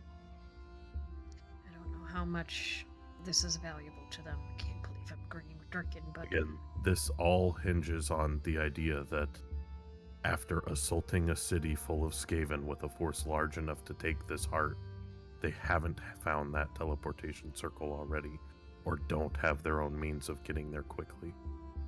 It's the difference between fighting 3 days through a jungle, through what we just did, fighting the temple, and then leaving and fighting the way out. they can't teleport the whole army there, buddy. I know Even if that, they had- but if you'd start teleporting a little bit here and there, sneak them in, hide them, with a bit of effort, you have a beachhead inside the city.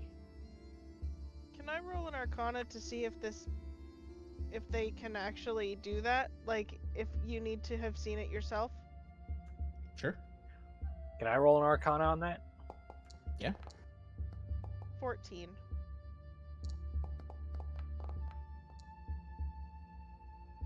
That's a 22, and I'm going to push it up higher.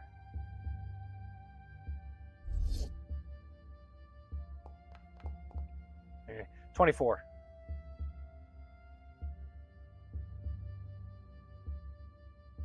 DM loading. DM looking.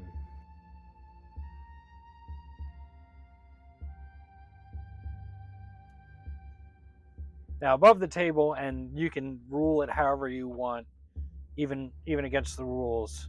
From what I've seen other games do, people guard the sigils ferociously, because once someone has it, they have an in to wherever you don't want them to be. And you can draw out the sigil depending on how accurate it is. So that's my thinking. Yeah, my understanding is that, if you to have it drawn for you, you would be able to use it. Because you would be copying the sigils down. Like, say if you were using like teleportation circle to cast, you would be copying the sigils down that connect your location to the circle that you're going to. So yeah, both of your understandings of how teleportation works with the circles, you're fairly certain that it would, like, just seeing the design would allow them to teleport to that location. Okay. So Tobias will keep going and say, that's my thinking. We have something valuable. We can trade it for the heart, and they'll be able to, I won't say get the heart back easily, but we'll tell them exactly where we're going to be, how to get in, and it as what was it? Neridia said the heart may be what we need to close this portal down anyway. So we don't know. It's still a shaky plan at best, even if everything goes our way. The value, we don't know much about these Dark Elves, in particular their commander and all that. what kind of method he prefers to use. Whether he prefers to keep his army together or do this beachhead, it's a lot of what ifs. Durkin, if well, you're also familiar, if we can get a sight on this family, would you know more about whether they'd be willing to do an exchange, or are we gonna have to consider fighting in and teleporting out?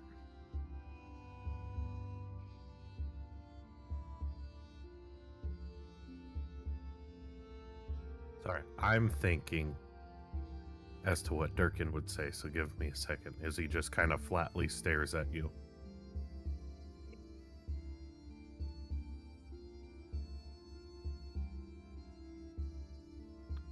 I can tell a lot just based off of the banners once I get closer. Whether it's somebody whose head I have to remove, or just have the threat of their head being removed. One way or another, I'll get what we need.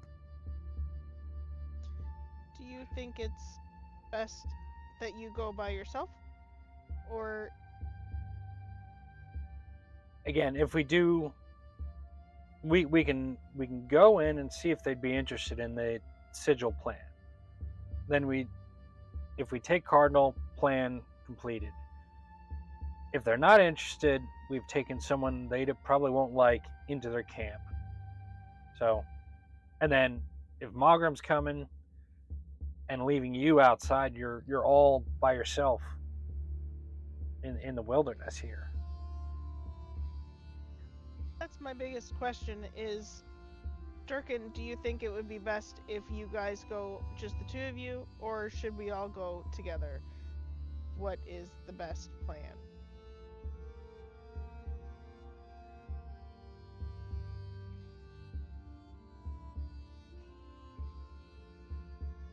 I think it would be best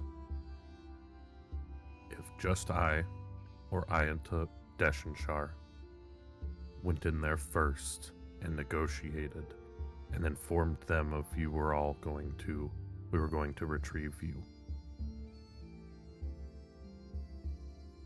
But if the Dark Elves catch them outside while we're inside, they're in trouble. They'll take them as slaves, and then we can Buy them discuss back. that option once they're in. Yeah. Wouldn't it be best to just take them with us as our slaves? That way it's established.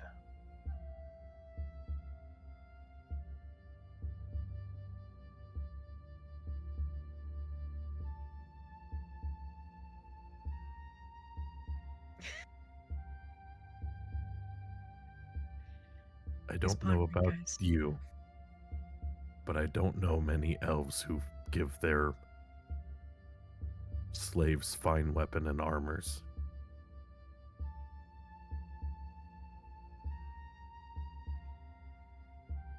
Well, I can put up the house out here. It's gonna, if anyone sees it, it's gonna stick out.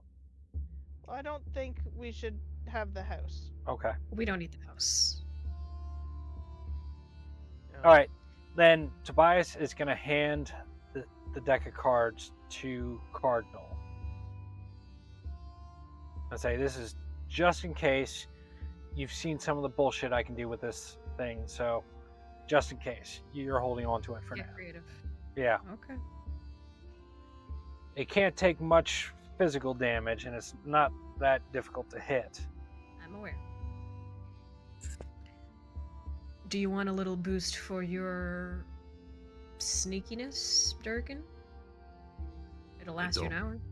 I don't plan to approach this situation sneaky at all. Yeah, I That will agree. likely get us shot full of arrows. Yep, walk right in.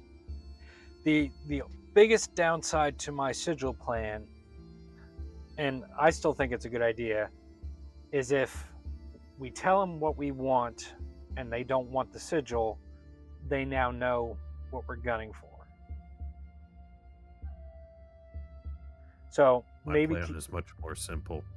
Walk in and demand under order of Malekith that they give us what we need to perform our mission. And if they don't, figure it out from there. If the three of us don't hear back from you in 3-4 hours, I'll send you a message.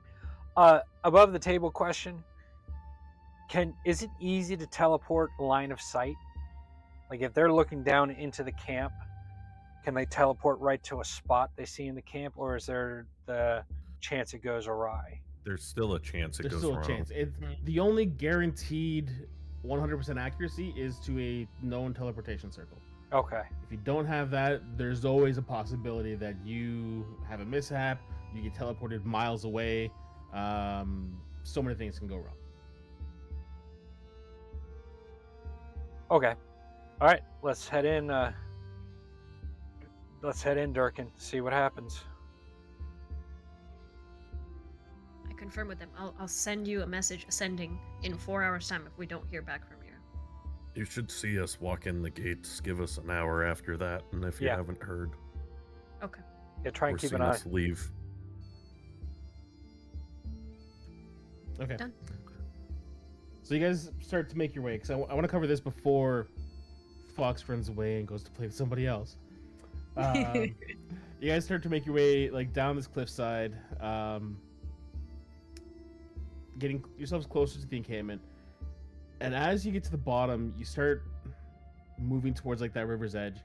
You can see the banner that's hanging from that one guard tower, and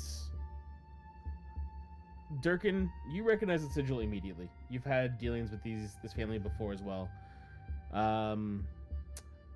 Tobias, you also recognize the sigil on this banner because you executed a plan in Nagaroth where you went in and poisoned one of their prize beasts. Oh no. You're walking into an encampment of House Ashkar.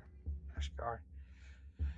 Now, with the funniness of the timeline, do they know that I did this? It was like the party was all involved in it, as opposed to what you guys, the players, experienced where shit went sideways and you were only saved because of the Queen of Air and Darkness with Ezekiel. Having Alder, he was able to sneak in and successfully do it without you getting caught. Okay. Now that being said, it's been a long time since you were in Nagaroth. You don't know if word has gotten around or not. The only thing you know is that you were tasked to poison this prized Hydra, and you were successful in poisoning this prized Hydra. Okay. Now, without any of that knowledge, what is Durkin's opinion of House Ashkar? That we will wait for after the break to deal with. Okay. Because Fox needs to run away. Fucking amazing. Thank you. Bye, Fox. We love you. Get that goddess Bring the energy. Enjoy. Thank you. Now we can have all Slay. the partners out to mom around. Slay.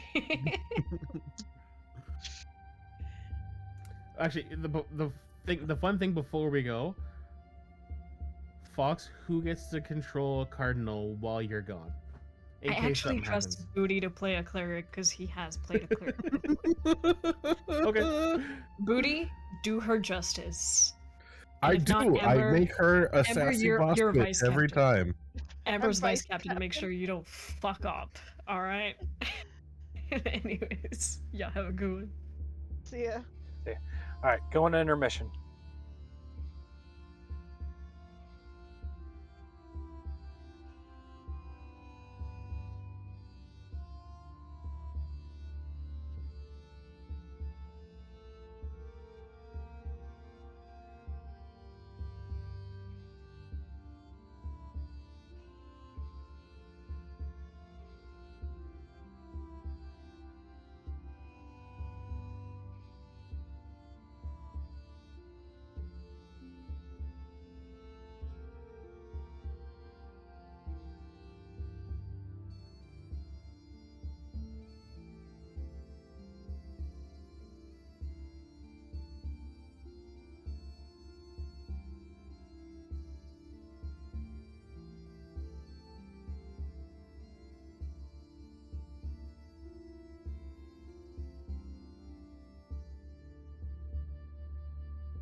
And we're back live. Right.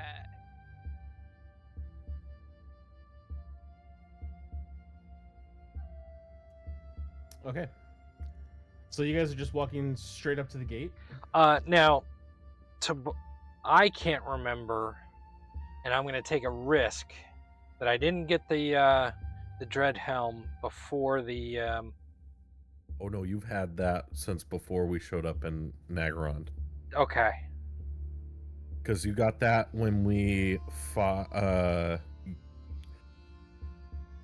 We did that when we were fighting on the ship against the assassin. I got. You had it. Okay. Hmm. I Yeah, remember 'cause I bought that's it. when you but- got your Sea Dragon cloak, but you Okay. had the Dread Helm before that. All right. Well, then the dread helm is going in my pack. Okay. Because you always did the glowy red eyes thing, Yeah. trying to be Mhm. all angsty, and then the other Dark Elves commented on, you think that makes you scary? I remember that now. Okay, My mind's so like a steel trap. Better than mine. what were you asking before the break? What was it you wanted to know? What is Durkin's understanding of House Ashkar?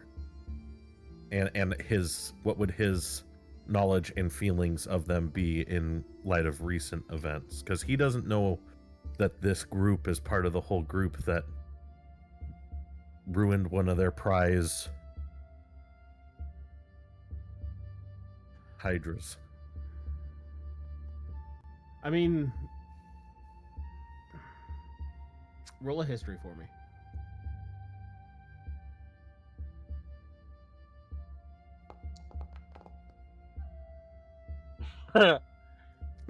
Or Hang on. Do I use it now? Do I not? Oh, no, I don't have inspiration. Why don't you have inspiration?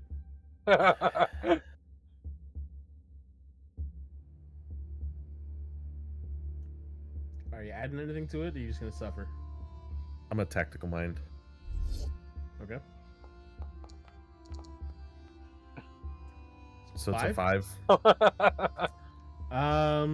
You've heard of House Ashkar. You know, like the base information that they're one of the more prominent beast taming families in Nagaroth. And you've heard rumors that recently they lost face because one of their beasts didn't perform as it was supposed to. You never got details on it, but beyond that, as far as you're aware, they're loyal to Malekith. As loyal as any family truly ever is. Tobias seeing the flags and recognizing them will just kind of mouth to Durkin, all right, you take the lead on this one.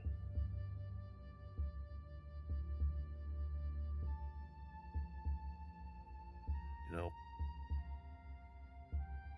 you may be a half-breed, but it seems like at least today you're making good choices. And I'm gonna make sure that, like, full on, black purple cloak billowing in the wind, helms on straight, and I'm marching right down the center of the road so that they can clearly identify, at least at first glance, what I am coming down the road as a blackguard. Yeah, okay. And Not just appearing at the gate and then going, hey, I'm a blackguard, let me in. If I see the doors open and a rider or anything come forward, I would stop and wait for them to approach. Okay. And I'm assuming, Tobias, you're like a few feet behind.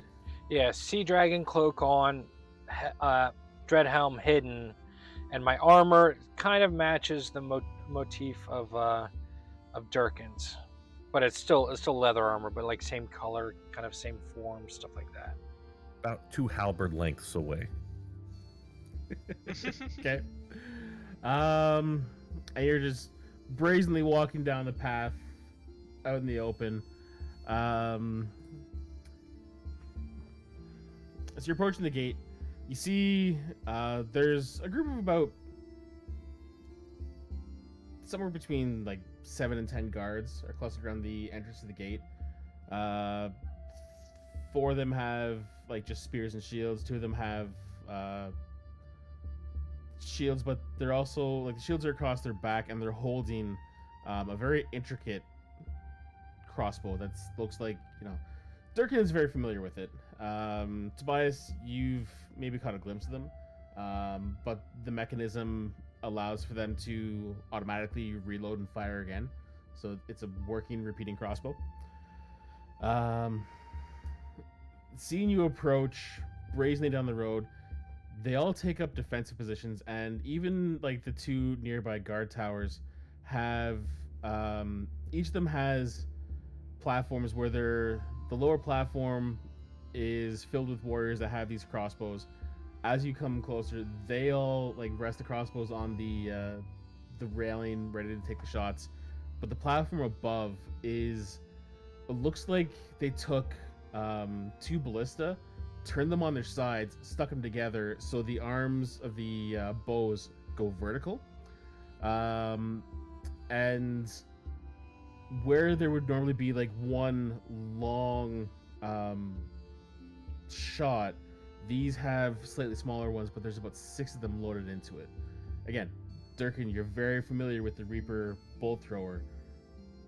Tobias, you've heard of these, but you've never actually seen it in action. And as you come in, you think it's a bit of overkill that all of this weaponry points at you. But one of the guards steps forward. It's clearly the captain of this watch and goes, "Stop there. What is a lone blackguard and whatever that is doing in Lustria in the middle of the jungle?"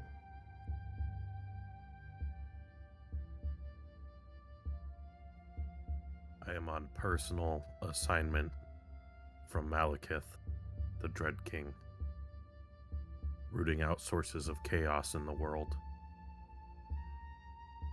And this son of a Ilvathoi-loving half-breed, unfortunately, is accompanying me in this journey. I require parley with whoever is in charge here.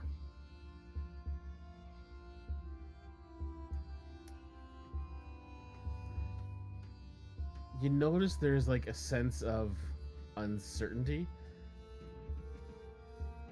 They easily recognize that you are Blackguard.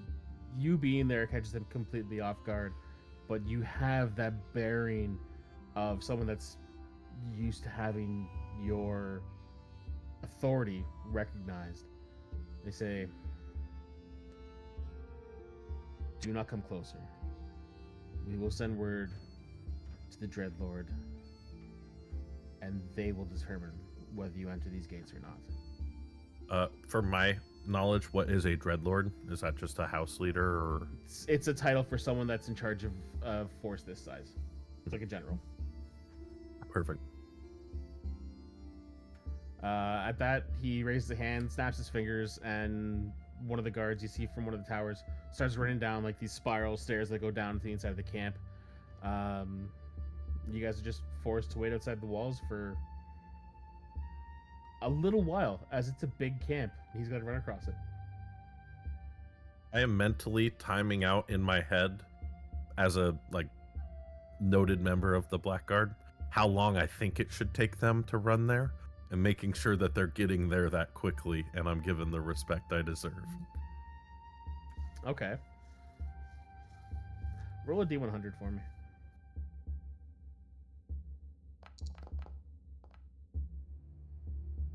46. And roll an intelligence check just to see how good you are keeping time in your head.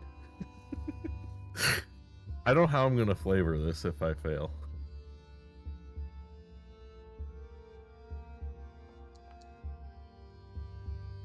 That's still a nat 20, though. Okay.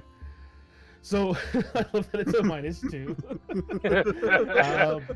So, you, instead of like counting time, like trying to work out seconds and minutes that they're gone, you resort to what you know, and that is the how many paces you walk in a minute. You know that your pace is exactly this many steps in 1 minute. So then you have that rhythm down to perfection. So you just start counting steps, and you're like, okay, I'm at this point. That's 1 minute. Okay, I'm at this point. That's 2 minutes. So you're actually very good at keeping time for the most militaristic reason possible. Perfect. And it takes a little longer than you would have expected.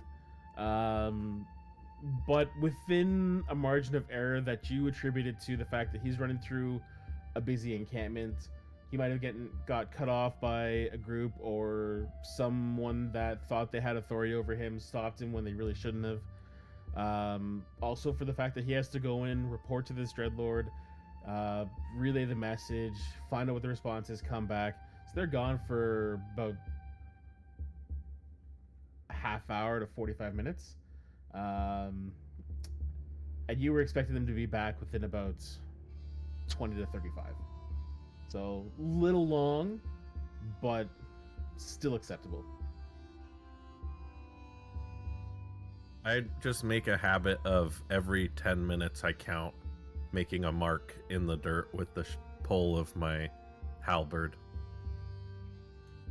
The guards watch you do this, and like the two of the crossbows at the back, they kind of like slide closer to each other, and from the distance you can't hear them, but they like lean closer, and it's clear they're talking with each other, and one just gestures at the dirt, and there's a nervousness there that you would assume is from someone that's rather young. This might be their first time actually like on a deployment out in the world.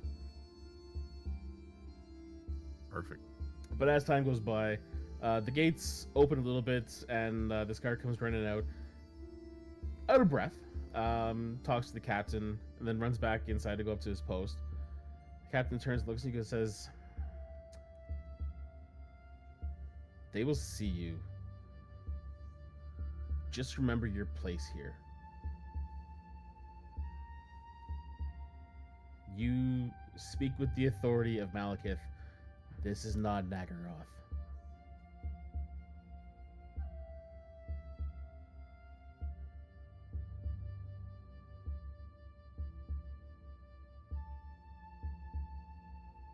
Durkin doesn't say anything.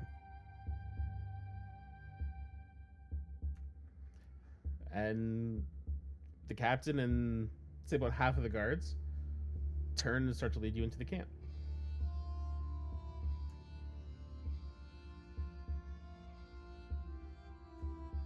And it takes you about, say, a solid 10 minutes to cross the entire distance. As you're coming through, you're looking around, you're taking account.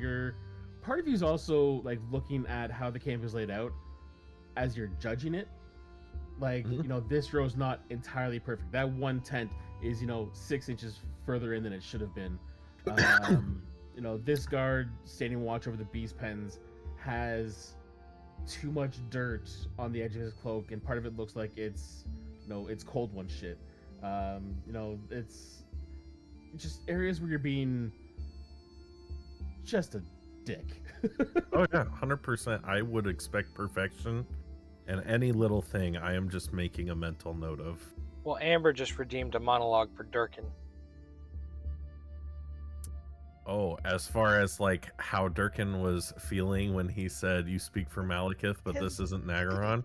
His whole reaction to this situation, yeah. He The disrespect.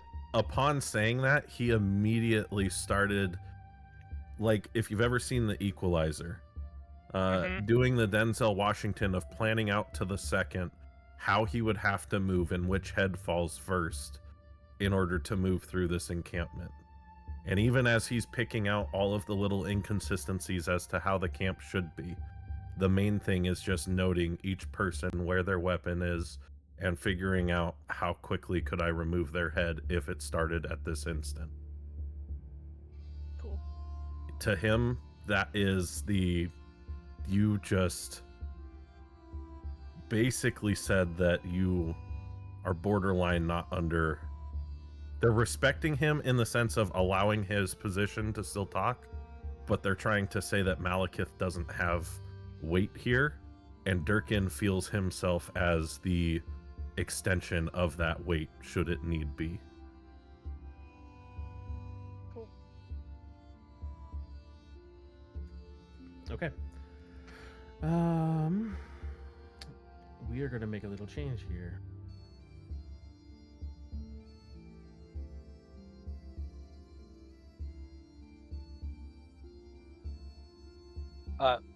On the way to the tent, and just when Tobias first went to Nagaroth, he was dyeing his hair blonde, and he's since let it grow out black again. Okay. So, what does Tobias see when he looks at like the Temple of Cain area? Not that we're walking directly past it, but do I see any of those witches out front, or what do I see? Can you? Yeah, it operates as any temple that you've seen in the past. There are still witches that are going about their duties and their rituals, as well as some like individuals that are clearly like assassins for the temple as well. They've got the statue to Cain where he's got his knife in one hand facing down, the other hand is holding a heart that's just bleeding down one arm and dripping into a cauldron at his feet. It's exactly what you would expect from a Temple of Cain. Now, I don't know how close we're getting, but do the witches look older than they usually should? You can't tell at this distance. And it hasn't been that long. It's only been, what, a year? Since you guys were in Nagaroth? Months. I mean, we spent months going through the desert. Yeah. How long You're getting close to a year. Okay. Like when you guys started the adventure in total was like the beginning of June. Okay, Yeah, okay. we were in Nagaron in October. Yeah, it's March now. Got it. Donnie, could Yep. you put me on the map so I can see the map? And just put me in a You- corner? Can you not see through the other two? No. It's black. Try unselecting the screen. Yeah, no, it's black. Yeah, Okay. I've already tried that. Let me see something.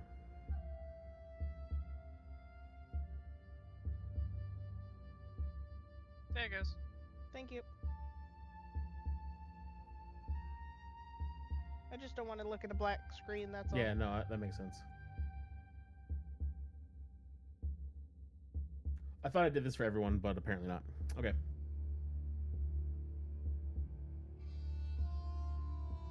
So, you're brought into the tent, and as you enter the command tent, your eyes sweep the first chamber you're brought into, and spread throughout the chamber are a bunch of warriors that are engaged in more or less casual conversation with each other. But the moment you enter, it's clear you become the focus of their attention. A hand drop into the hilt of a sword, a grip on a shield tightens, or the conversation grows quieter.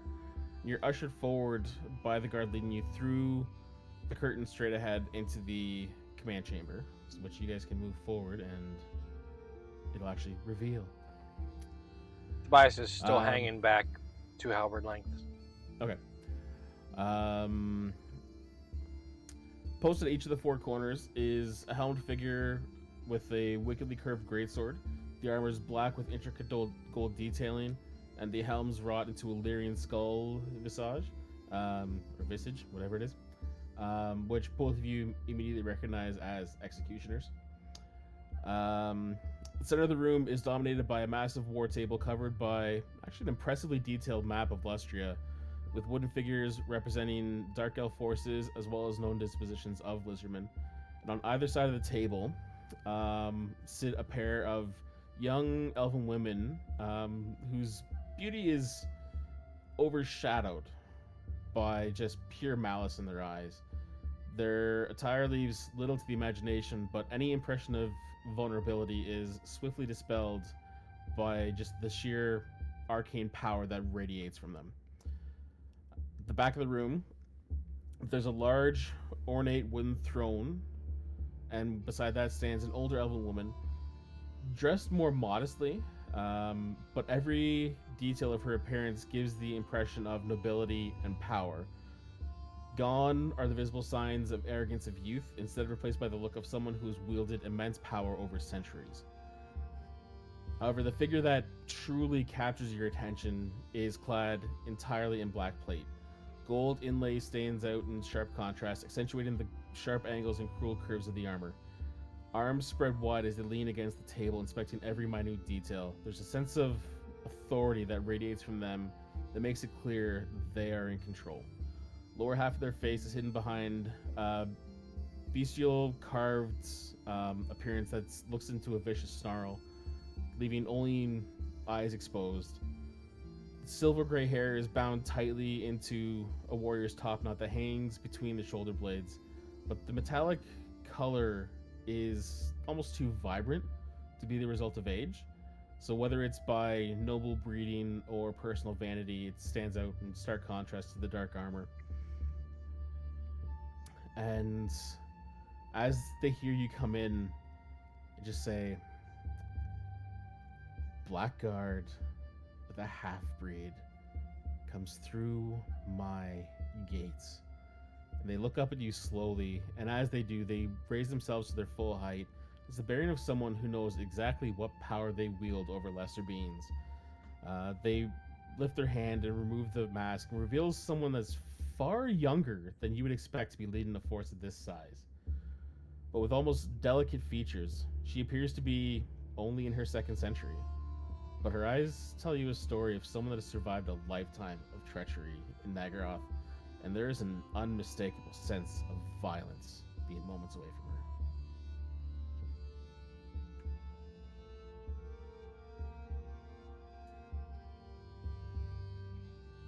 Why are you here?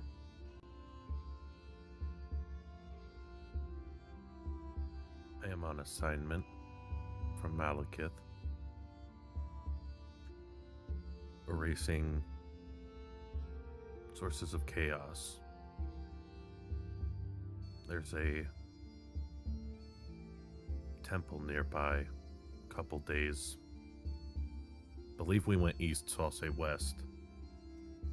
She cuts you off and says, I'm aware of it. What of it?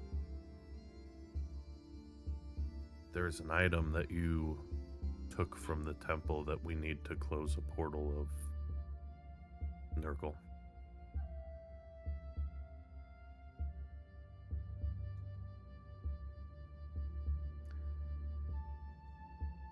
I know what you're speaking of.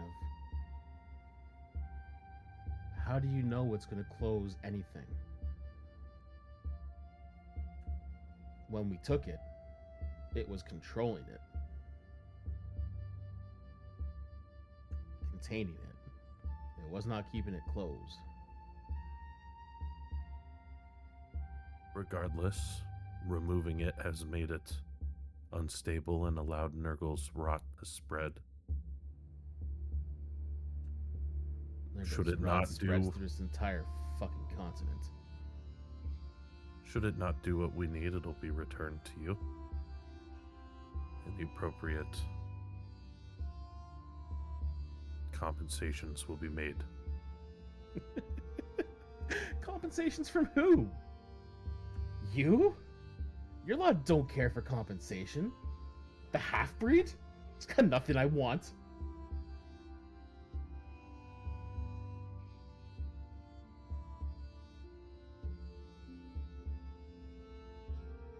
I don't particularly care for these kinds of dealings.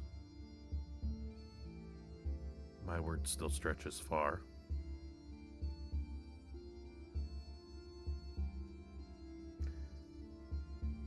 Your word as one of Malekith's chosen.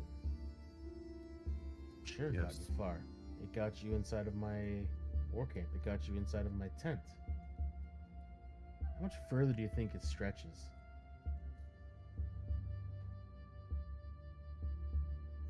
been some sort of assistance I could provide.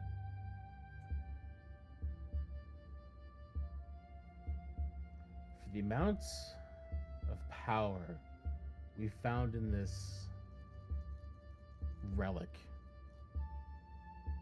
what can you offer me of equal or greater compensation to warrant me giving it away?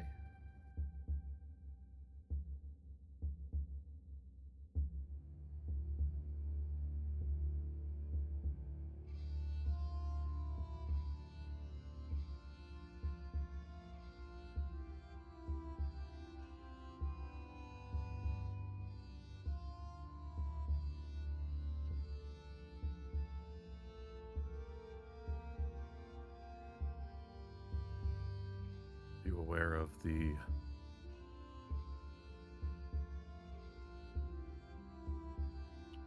we can provide you a teleportation circle sigil that gets you to the outskirts of that city.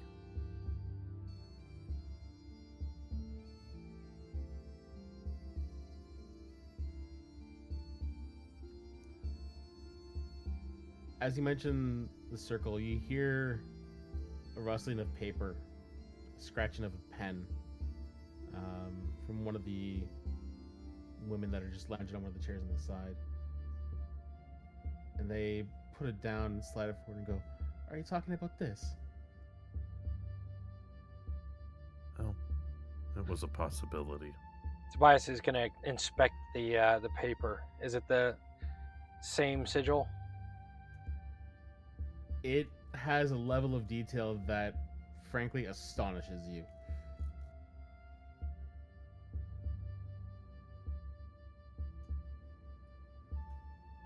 And the Dreadlord just laughs and goes, "We went through that entire city. We took everything of value that we could find. And you come and you offer a teleportation circle? What's that going to get us?" It's merely the start of negotiation. I'm not that familiar with your house in particular, though. I do occasionally, from time to time, deal with the lesser houses.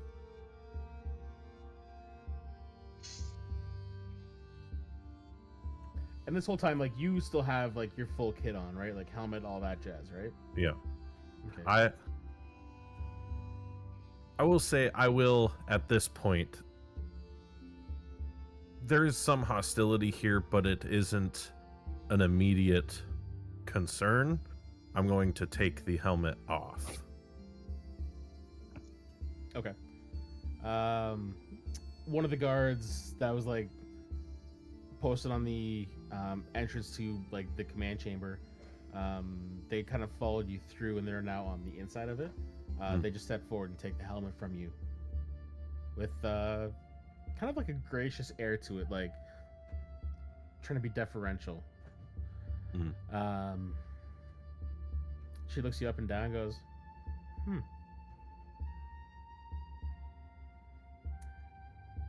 Any dealing I've had with Blackguard, they're never so... I'm not going to call you handsome. That just gets your ego up, and you all have too much ego. Tell me your name. Durkin. Durkin. Usually more to a name than just that. They tell me my parents' last name was Furion. And what's your... Tobias' head companion goes. name?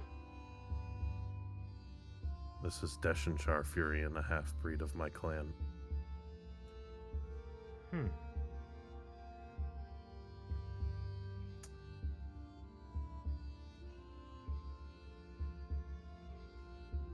Furion.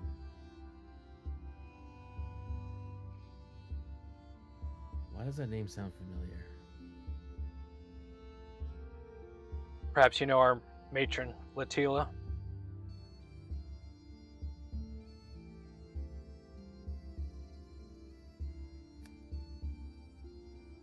That is doesn't sound right.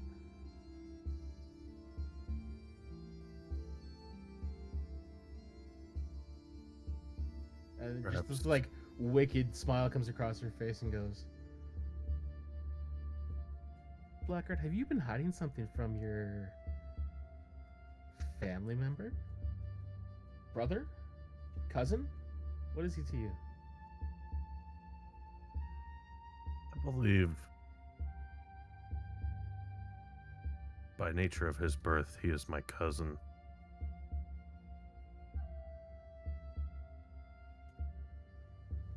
But no, I have not informed him of the redistribution of power in the Furion house recently.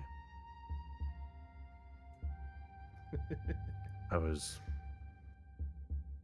father's younger brother now is the patron of the clan.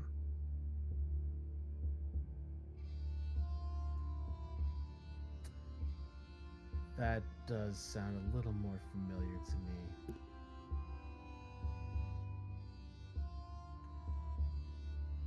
Something about making moves when they really shouldn't have made moves. Something like that.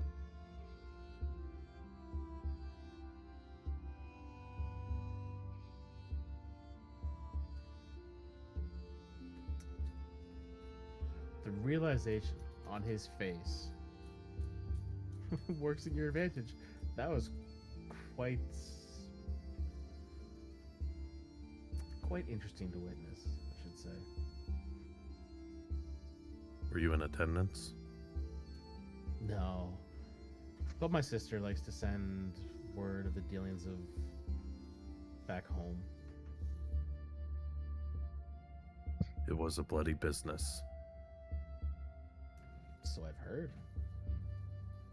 So I heard the blood was so thick it was running through the streets.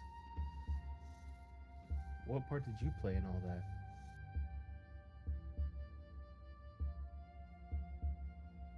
The part that was required.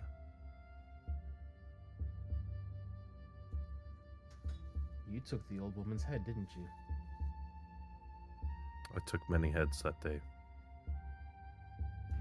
Let's not be coy on this. Your type always never hides the fact that they do what is required. I've heard of you. You've been mentioned before. Malekith likes to send you when certain things need to be done. If you were there,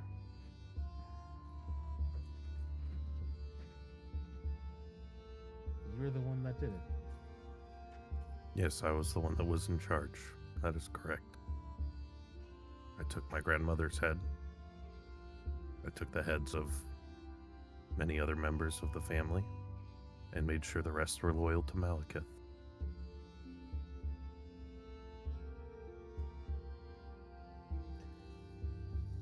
And to you, half-breed, how does that make you feel, knowing that your family was butchered by one of your own?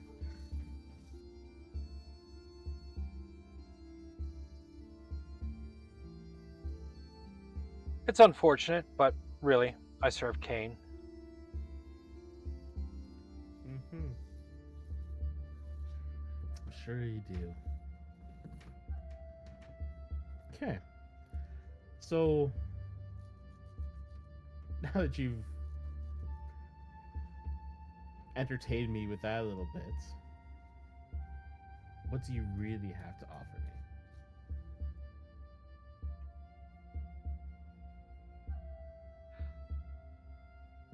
Well, if To you mark the position of a city of lizard people. Tobias is going to look at their map. Is it already on the map? Yep. Mm. And there's even like a carved figure that crudely resembles this land. Well, it seems you have most of the knowledge that we have. You've been operating here for considerable time. All you bring to me is information. Well, then name your price. I don't know what you need. already stated, I'm not that familiar with the Ashkar.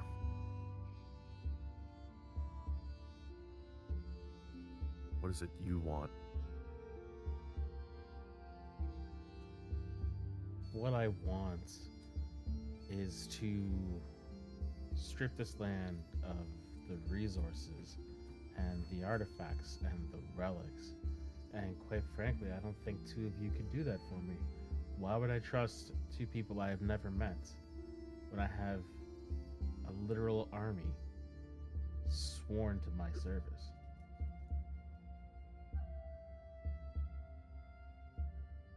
You think we skulked into that ruined city to take the relic you're looking for? We annihilated everything in our path, took what we wanted, and left a trail of broken bodies behind us. Then why didn't you deal with Nurgle?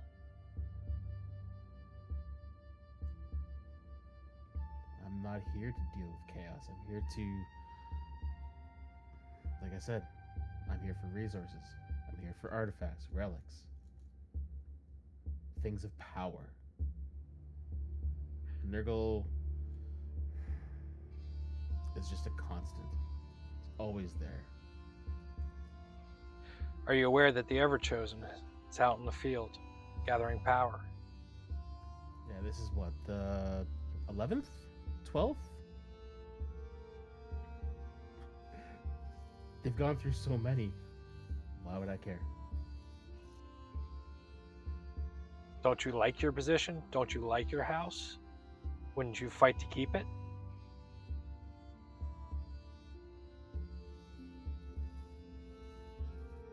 My house survived the Sundering. My house came to Nagaroth with Malekith. I think it can survive an uppity human that thinks he has power.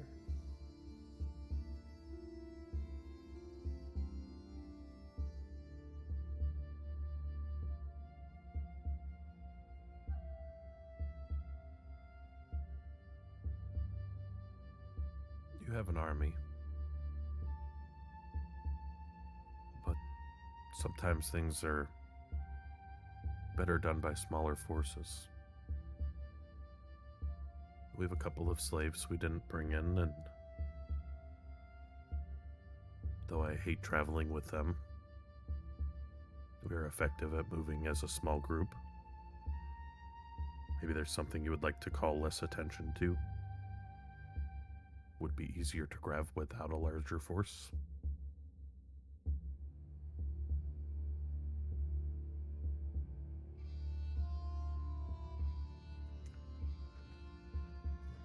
She gestures at the map in front of me and says, "Which city were you going to tell me about?" Point at the one with the salon.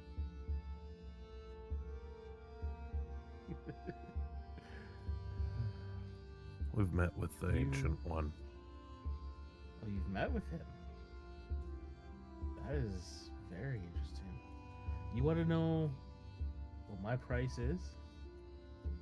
Bring me the toad.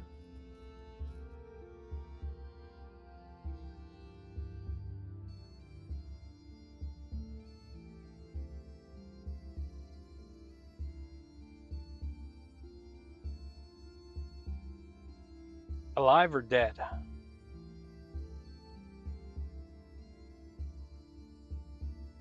No concern. One way or another. The main thing that would be beneficial is if he no longer is there protecting that city. Through our experience, any city that has a Slan as its ruler has riches beyond the likes that anyone has ever seen.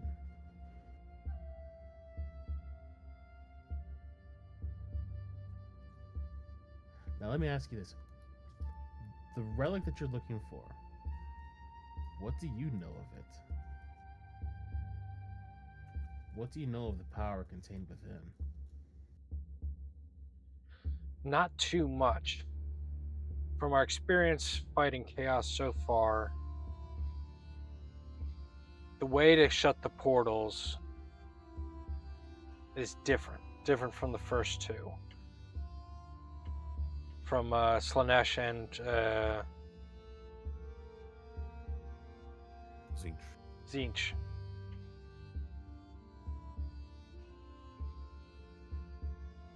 So you think it's just a key, essentially? It's possible.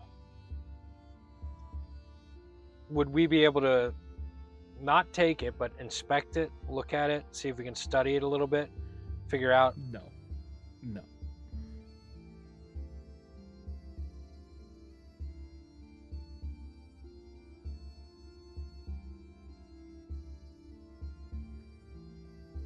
The older woman standing behind the throne says, "You really have no idea what you're after."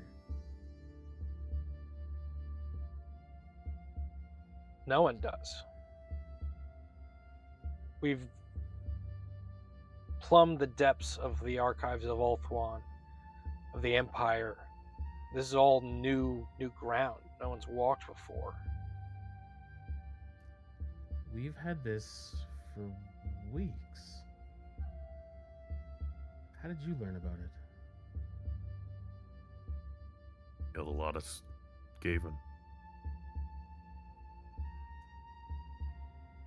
Killing Skaven doesn't answer the question.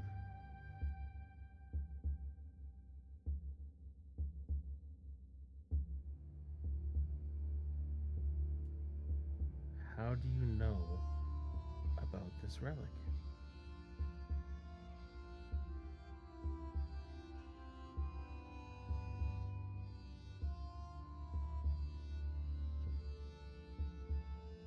One of the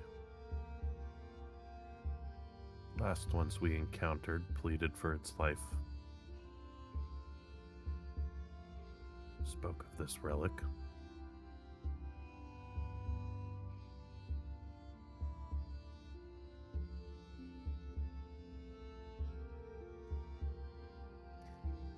You mentioned that, and Dreadlord sits down, kind of like reclines, folds one leg over another, and says, "What was its name?" Somebody look at your notes. I don't have mine open. Cat ran off my notebook. I don't know where it is. Ricket? Cricket. Ricket. I want to Ricket. call it Ricket. Ricket. Yeah, Ricket. Ricket. Yeah. It was.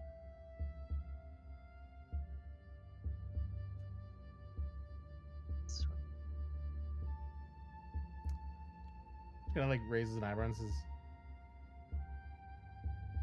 "Is it dead?" Not yet.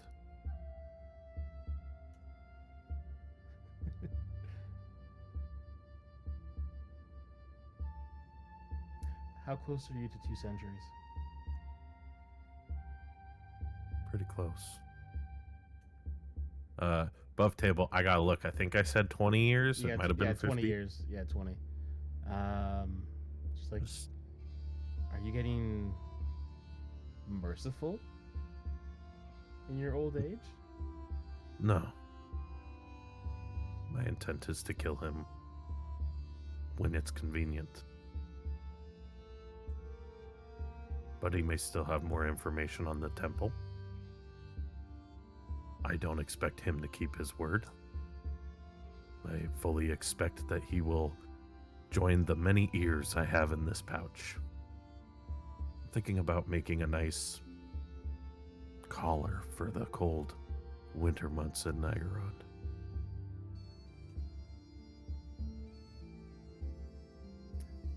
All there is in Nagaron is cold winter months. But I think I took posting to Lustria. Though the heat here is unbearable at times. So, you made a deal with the Skaven, and they told you to retrieve this, and you have no idea what it is.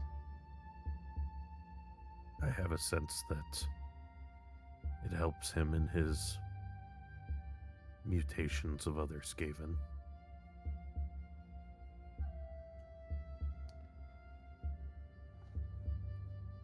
and the older woman pipes up and says, "It helps not in mutation, in creation. The power contained within can only have come from one source. That's from the old ones that preceded everything."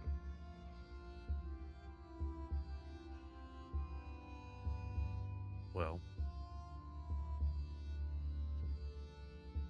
I'm just a simple blade, not particularly attuned to magic, more attuned to moving the heads of those who practice it, but it stands to me to think that the power of creation is what you need to undo the power of rot and decay, things that unmake.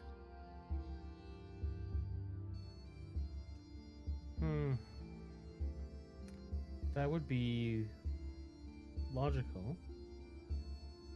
And yet, I still don't want to give it to you. Because I don't know you. I don't trust you. I have no guarantee that you'll even be able to return to the city in one piece, let alone do what you've been tasked to do and return this item to me. I point at the map along the coastline. It's my understanding that the people I now find myself, people isn't a good word, the slaves I now find myself having to spend time with, cross the jungle all the way from here to that, eventually where I found them, and continued to make our way to where the Slan is. Proved ourselves worthy enough that they welcomely invited us into their home, gave us safe passage to that city where the Skaven were, where we, as a smaller force, made our way into the temple. Killed enough Skaven that one of them was willing to offer us a deal that undoubtedly he'll break and die at the end of my blade. But I think that speaks volumes to the efficiency with which we move. But, as stated, if there is something that we could do to prove our worth to you, though it is not usually how I do business, it is currently the necessary means to which I do business under my current assignment. One slight change. We were prophesized to meet the Slan. We were prophesized to get into the city to fight Nurgle. Prophesized by the old ones, the old gods. How can you prove that? Details carved in stone that were just way too damn eerie. Well, I understand you believe it. I'm not saying it. Having talked to them, they're way too fatalistic believe it. about everything. What's important is they believe it, whether we do or not. Durkin, I want you to roll a persuasion just for that little spiel you gave. No. Does he get help from me?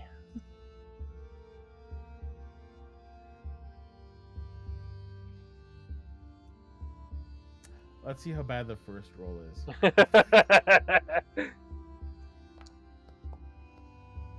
It's a -2.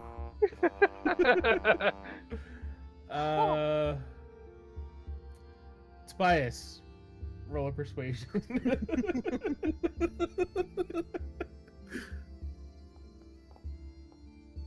And this is definitely getting a tactical mind.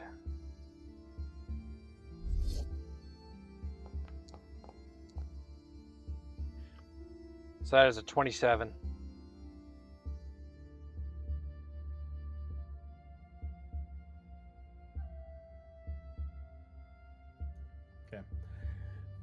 This is coming from like the two sorcerers on the side.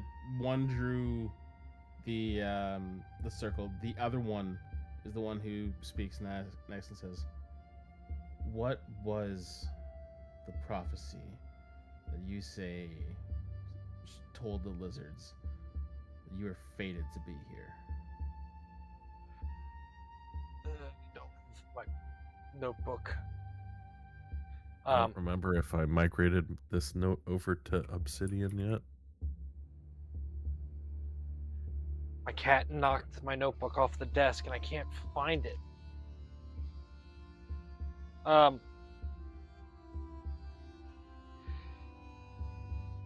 It was something about us from our various different backgrounds showing up at this place and getting the Slan's help to attack Nurgle. It accurately described each party member to a T. Hang on. I gotta scroll back because I think we posted it in Discord somewhere. Did we? Yeah, I'm looking.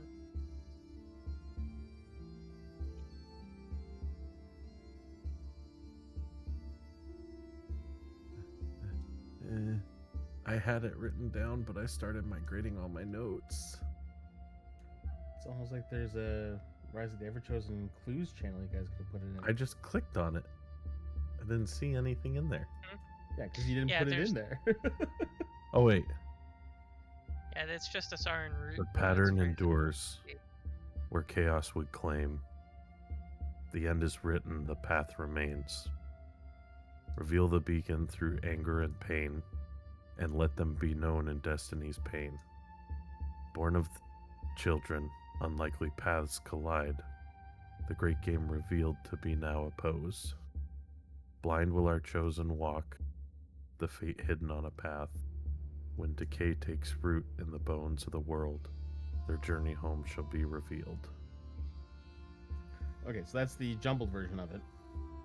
Well, let's Yeah, just yeah. say that Durkin knew the corrected one.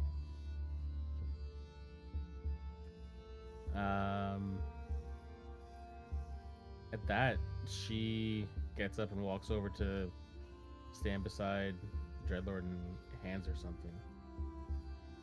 She looks down and she's reading as you're reciting this. It says, "Well, it seems like you were prophesized.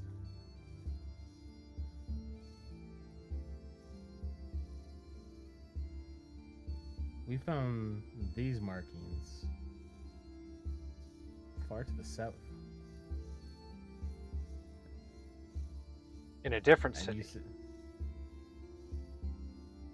it's more of an outpost.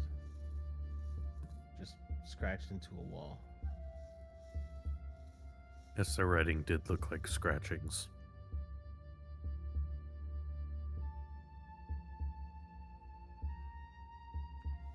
That is very interesting.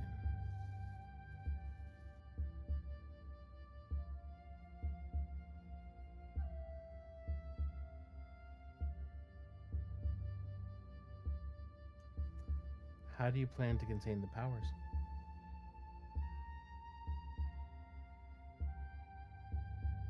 We don't know yet. We need to study the artifact, talk to your sorceresses, see what they know, figure it out. Like I said, this is all new ground for everyone. So we're doing this on the fly.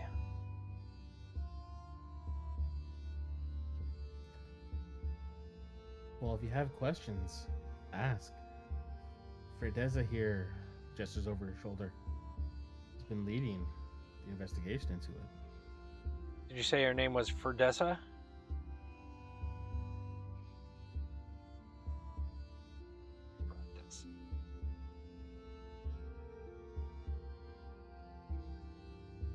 Would you mind if we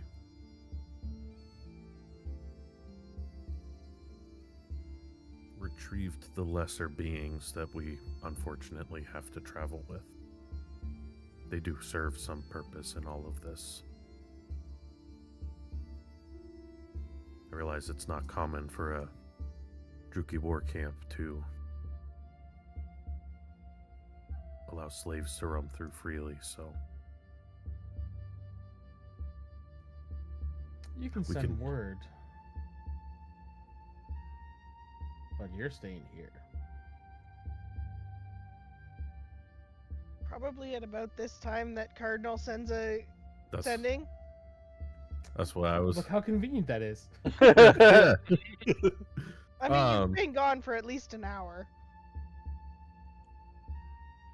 Yeah, so Durkin will say, approach directly from the road. Convince Mogrim to bind his arms. No visible weaponry. Expect to be treated as slaves. Sorry. Expect to be treated as the slaves you are.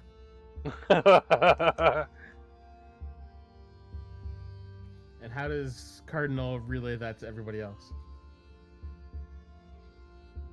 Okay, so Durkin's a fucking asshole. But here's what's going to happen. Big guy, you're gonna hate this. No weapons and we gotta bind your arms. The dark pointy ears, they're not very nice. But they are as good scrap. But where we put the pointy stick if we no bring inside? Put it in the bag of holding. We don't have a bag holding. We don't have. Oh, we don't have a bag of holding? No, because that Donnie was is that was opposed a to Caligar. That was a Caligar special, only because it was an artificer thing. She just looks and goes, I don't know, let the elfiest person here carry it. And gestures to sorry, I know she'd be nicer about it. I'm still in Durkin mode, you know. Neridia, you're an elf. Is it possible, they might be a little bit more comfortable with you having a weapon than the rest of us? I mean, I can try and carry it. I'm not very strong. Little arms like toothpicks. This one. I'll just kind of like slowly hold it out, and then it pains him to put it out there.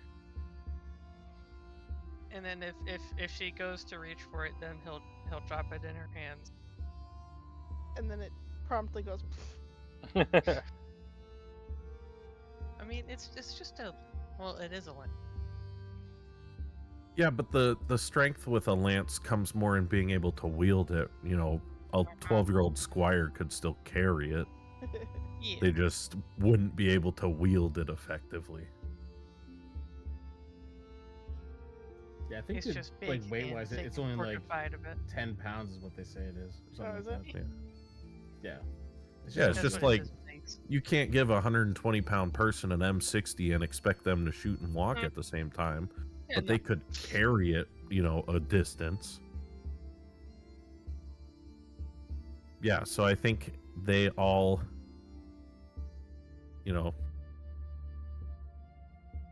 holstered weapons for... Oh, there's Cardinal. She can tell you. Hey, So Cardinal, you just got a Welcome message back. Uh-huh. to come meet the war... to walk up the road to meet the war camp. No visible weapons, and to act as the slaves you are is what you got back from Durkin. Really? Okay. I tell the 'Cause others that. It is a war camp, and you've also been instructed to bind Mogrim's hands. And no weapons. No weapons, bind Mogrim's hands. None of us And- have bags of holding, do we? Nope. no, Nope. we just talked about that. It's a Caligar special. Fuck. No visible weapons. However you want to interpret that. Okay. Well, is I there mean, you anything could that have we can it- do to hide stuff? You could have it holstered or however you want, but you're probably going to get disarmed. Oh no, You have a nice way of hiding a lance. You're on Mogram your suddenly own, bud. sits up a lot taller. It's- Hey. I'm just gonna walk in doing the Scooby Doo thing, trying to hide behind the tree. Except I'm hiding the tree behind me. Also, missed a big plot point, but What? We'll worry about that later. Actually, I wonder if I can summon something to just hold our weapons and drop it for us when we need to. all up to you. Well, what are the others saying? Y'all know a little bit more than me right now. I personally don't care about not having a weapon. I have my pendant. Pretty sure I have an amulet. Could summon Celestial, maybe? I mean, I can cast spells. I'm not tied to it. What about you, Mogram? I like my stick. He's my best stick. The stabbiest stick. Well, maybe you can, is there a way to sheathe your lance? I mean, technically, I could put it like in a wrap because I don't think he's just carrying it in his hands. Well, no, no. He's an orc. He's definitely carrying it in his hands. I mean, Sometimes we could like just also arm out, hide just show it. it off how long he can hold it. Yeah. Just- No, that's Leave it here and hide it, and then we'll come back for it. no. Yeah, No. we're gonna have to do that. What if we I mean- make the funny house? We put our stuff in there. No one comes to. Does it have the charge to do that? Yeah, we arrived here. It's what, 7 o'clock approximately, and it recharges at dawn. You ever regret the way you say things because people take it too literally, Donnie? What are you talking about? I mean, I'm a dungeon master, so yeah. Yes. I do have armament. Oh, Are you talking about Oh, I just have how long armor. this has taken? Yeah. Well, and also just the like no visible weaponry has turned into let's abandon our weapons. Well, but Tell where you are we what. supposed to put the weapons? I just meant like don't Can be I- openly holding your weapons. can I try and do an insight check to understand what this guy is trying to tell me? In Yes. character. Yes. Okay. Thank you. By the way, you missed it. He recently rolled a persuasion check, and he got a -2. Yep. It was a nat 1 with a -3 for a Nat 20, by -2. the way. It was nice. Yeah, very so with easily the Nat powered. 20, you have spent so much time with this jackass of a dark elf that you're intimately aware of how he phrases things, and yeah, you know exactly what he's talking about. He just means have them holstered. Okay, I'll tell that to the others. Just wrap it up, maybe throw a cloak over it. I don't fucking know. Just cover up your visible weaponry with a raggedy cloak. Make it look bad. Just rub it in some dirt and mud. Muss up your hair a little bit. Look terrible, you know. Margram's gonna pat his head. Here. Why do Orcs I are bald. bother? Let's just go and hope they're not sending us into a trap. Yeah, let's do that. Meanwhile, They are. I smite them. Durkin's daydreaming about them all just getting riddled with arrows because Mogram's still carrying his weapon. A little smile, and first time ever, Deshenshar could probably see a little crooked smile barely creep into the corner of Durkin's face because he's not wearing his helmet. It's almost unsettling. Ew. Doesn't really show on the face, but definitely reaches the eyes. Okay, so yeah, you guys make your way down. It takes you probably at least close to an hour to get down the cliffside, up to the front gate and as you approach, the number of guards from what Durkin and Tobias saw, which was like 7 to 10, has at least quadrupled. And half of them have their repeating crossbows aimed at you the entire way through. The other ones are all having spears, and they are ready at the moment's notice. But they guide you through the camp. And just for Fox's sake, because she wasn't here, looking around as you're going through, this is a war camp of thousands, and you see it's very active. From your perspective, like the lines of tents are meticulous. You can see clearly down each row. Anytime you see an elf that's going about their business, they have this like just determined look on their face. You are getting glances every now and then of just someone that's curious, but at the same time, they know that it's none of their business, and they just keep going about their work. As long as they know. Cardinal is suddenly very glad that we didn't take the plan of running in here and stealing and getting the fuck out. It would have been bad. Durkin has been very glad that hasn't happened this whole time. And then you're brought into the main tent, and as you are ushered in through the entrance to it, you see Durkin. Is Durkin helmetless for the first time? Yeah, first time is. that anybody has seen. Even when he sleeps? No, but you don't normally see him sleep. Joke's on you. I'm watching you when you sleep. He meditates.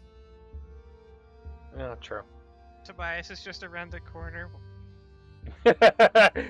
It's just...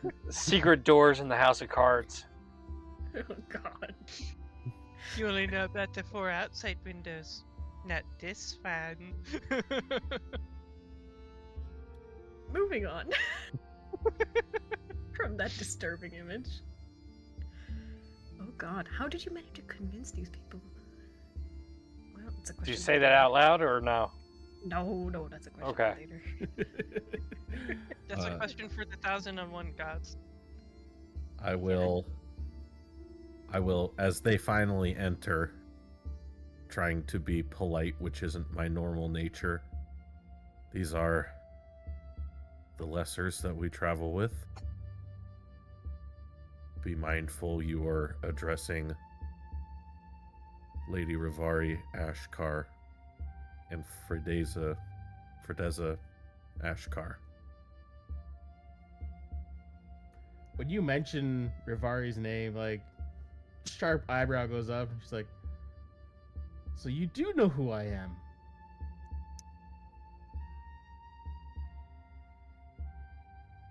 Because she did not give you her name before. Mm-hmm. I can't play every card we have. Not at the start. Is he? Hold on. Is he flirting with this lady right now? No. No. Okay, good. Just No. checking. No. That would have caused whole new problems.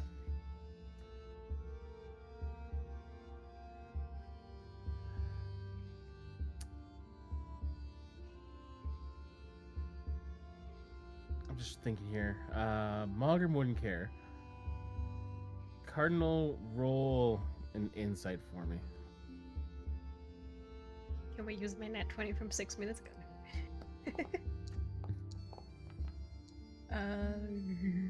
16. Okay.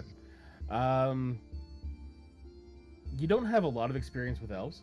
I've just really mentioned this because you just showed up. The biggest thing that stands out for you is that even by elven standards, this Rivari, she's clad head to toe in plate. Clearly, like the gold makes it stand out like she's clearly, general or the lord that's in charge of this whole encampment. But even by Elven standards, she seems like she's very young. Like, it's surprising that someone this young has this much authority and power. Does the person behind her look older? Like a chaperone or something? Like Fredeza? Not older, yes, but she's still deferential. Like at best you'd say an advisor, but it's not like this is nepotism where, you know, she was just given the position. She earned the right to have this control.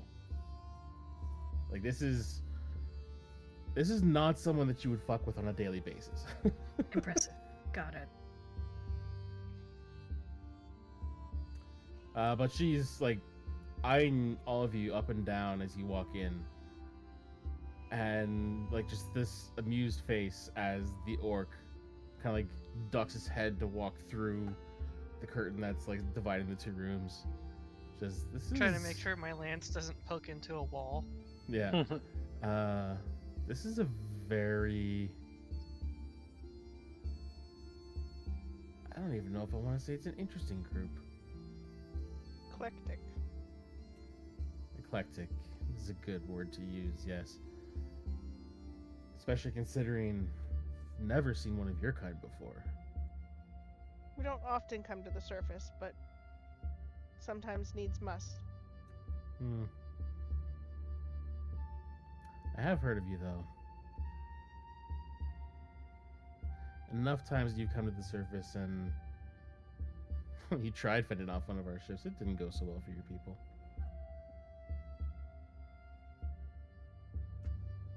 Do I know what she's talking about? Roll a history.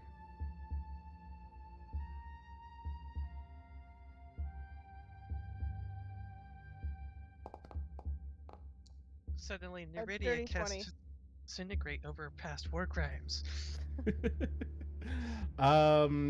You've heard stories of like there were times when groups of your people have gone up to the surface to like trade with some ships that have passed nearby or something like along those lines. I don't know how you want to view your sea people doing things, and it just turned out that at that time the ship was shortly thereafter attacked by dark elves while they were in the middle of negotiations, and everyone on those ships was killed. I imagine most of the people from my people would have just jumped over ship. If they were given the opportunity, but if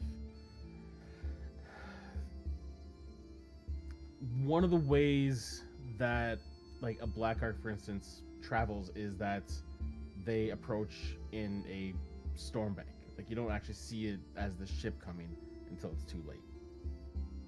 It's effectively a floating city that's trying to hide itself. Anyways, just, you know, random encounters that have gone poorly. Sometimes, you know, it's gone the other way and your people were successful, but mostly it's just a throwaway line.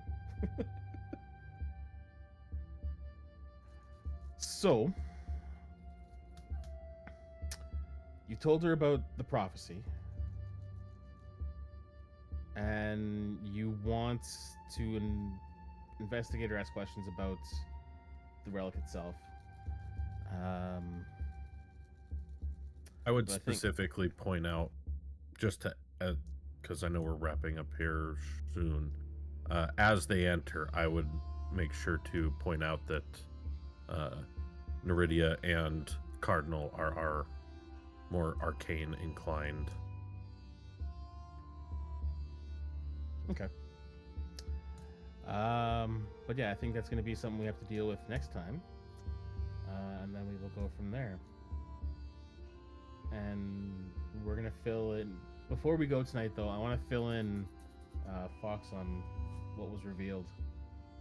Because that was just... Should we do that before or after we close things out? Before. Let's do it before, so it's on. So I want to see get the reaction on the stream. Booty, do you want to tell her? What do you In the speaking with Rivari.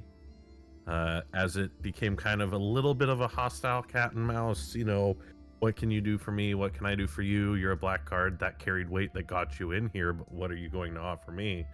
Durkin took his helmet off, and she recognized him after he said Durkin, and what is your name?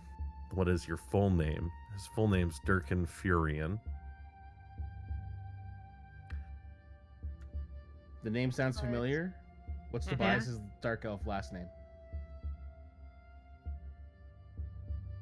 Deshanshar Furion is Tobias's name. And then she goes, I recognize that name. How do I know that name? Tobias goes, maybe you know the lady, you know, the lady of the house, my grandmother. I don't remember her name. Latila. And she goes, that doesn't sound right. When it's revealed that, no, she is no longer leading the house. It is Tobias's father's younger brother who is currently in charge of Did you the kill Furion her house. grandmommy? Yeah, I did, and I killed a large retinue of our family. And Tobias is just standing here, not killing you. You got to go back and watch it because Springer's look when he said Furion, he's just like, what? Uh-huh. It Well, was she- great. So what does that make him to you? And he was like, well, I think by nature of his birth, he's my cousin. Now we got two of them.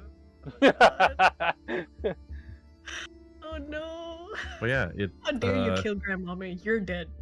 So, Cardinal doesn't know this, but it was discussed that by order of Malekith, the Witch King, due to the house taking certain actions to upset the balance of power, she was executed along with a certain number of the family to make sure that the rest pledged their loyalty to Malekith. Oh my god, Tobias, you And- killed your grandmama and I and- am an accomplice. And Durkin led the Blackguard troops into the house and cut his own grandma's head off. And I just want to say, this is why I was so excited about this character. You are a twisted motherfucker, you know that? That's evil. Awesome, but evil. Yeah. If y'all want to read what happened, I have a writing for it that I'll post in our Discord, which is a great way to say, check the links down below, because Springer does knives, Donnie does TikTok, I stream sometimes on my Twitch channel.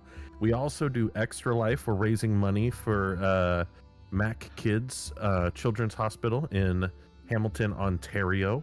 You can find the link in chat. Go ahead and click that. Donate. You can give us banes or boons. You can become a named NPC in one of our campaigns. There's a variety of things you can do. Also, if you want to catch up with what we're doing, we've been getting back up to date with posting our stream back onto YouTube. So check out our YouTube channel and hop into our Discord. Keep track of what we're up to. Tell us what your favorite color is. What'd you have for dinner? We want to hear all of it. In the meantime, I'm Booty, and I'm supposed to be finding the raid, not doing the outro. So let's That's go. okay, because you can join our Discord and see other projects that we're a part of, because I'm once again going to be guest streaming tomorrow to play some Ember. Nice. Yeah. I was like, I gotta To take play this some what? Looks like Ember. It's Ooh, like this Ember. new Yeah. setting plus system. Like the system is called Crucible, the setting is called Ember. The setting is fucking cool. The system has some kinks to work out, but you can also play with D&D. The cool. setting is so Nice. like all the races are original, which is fucking awesome. We are going to raid Attack of Opportunity. Oh. They're currently live. We haven't raided them in a bit, so please show them some love. We will see you all back here on Sunday. Check out Fox tomorrow over at Crit Crafters, playing some Ember. I might be live Tuesday or tomorrow or Friday on my personal channel playing some Slay the Spire. If not, I will be on Monday. Also, always check out Azrael DM's Canadian on TikTok, see what he's been up to, what he's been posting, and check out Springforged Knives. But on Instagram, Springer will work with you on your knife. He does a lot of Damascus steel type blades. But yeah, in the meantime, all that's left to say, bye everybody. Bye.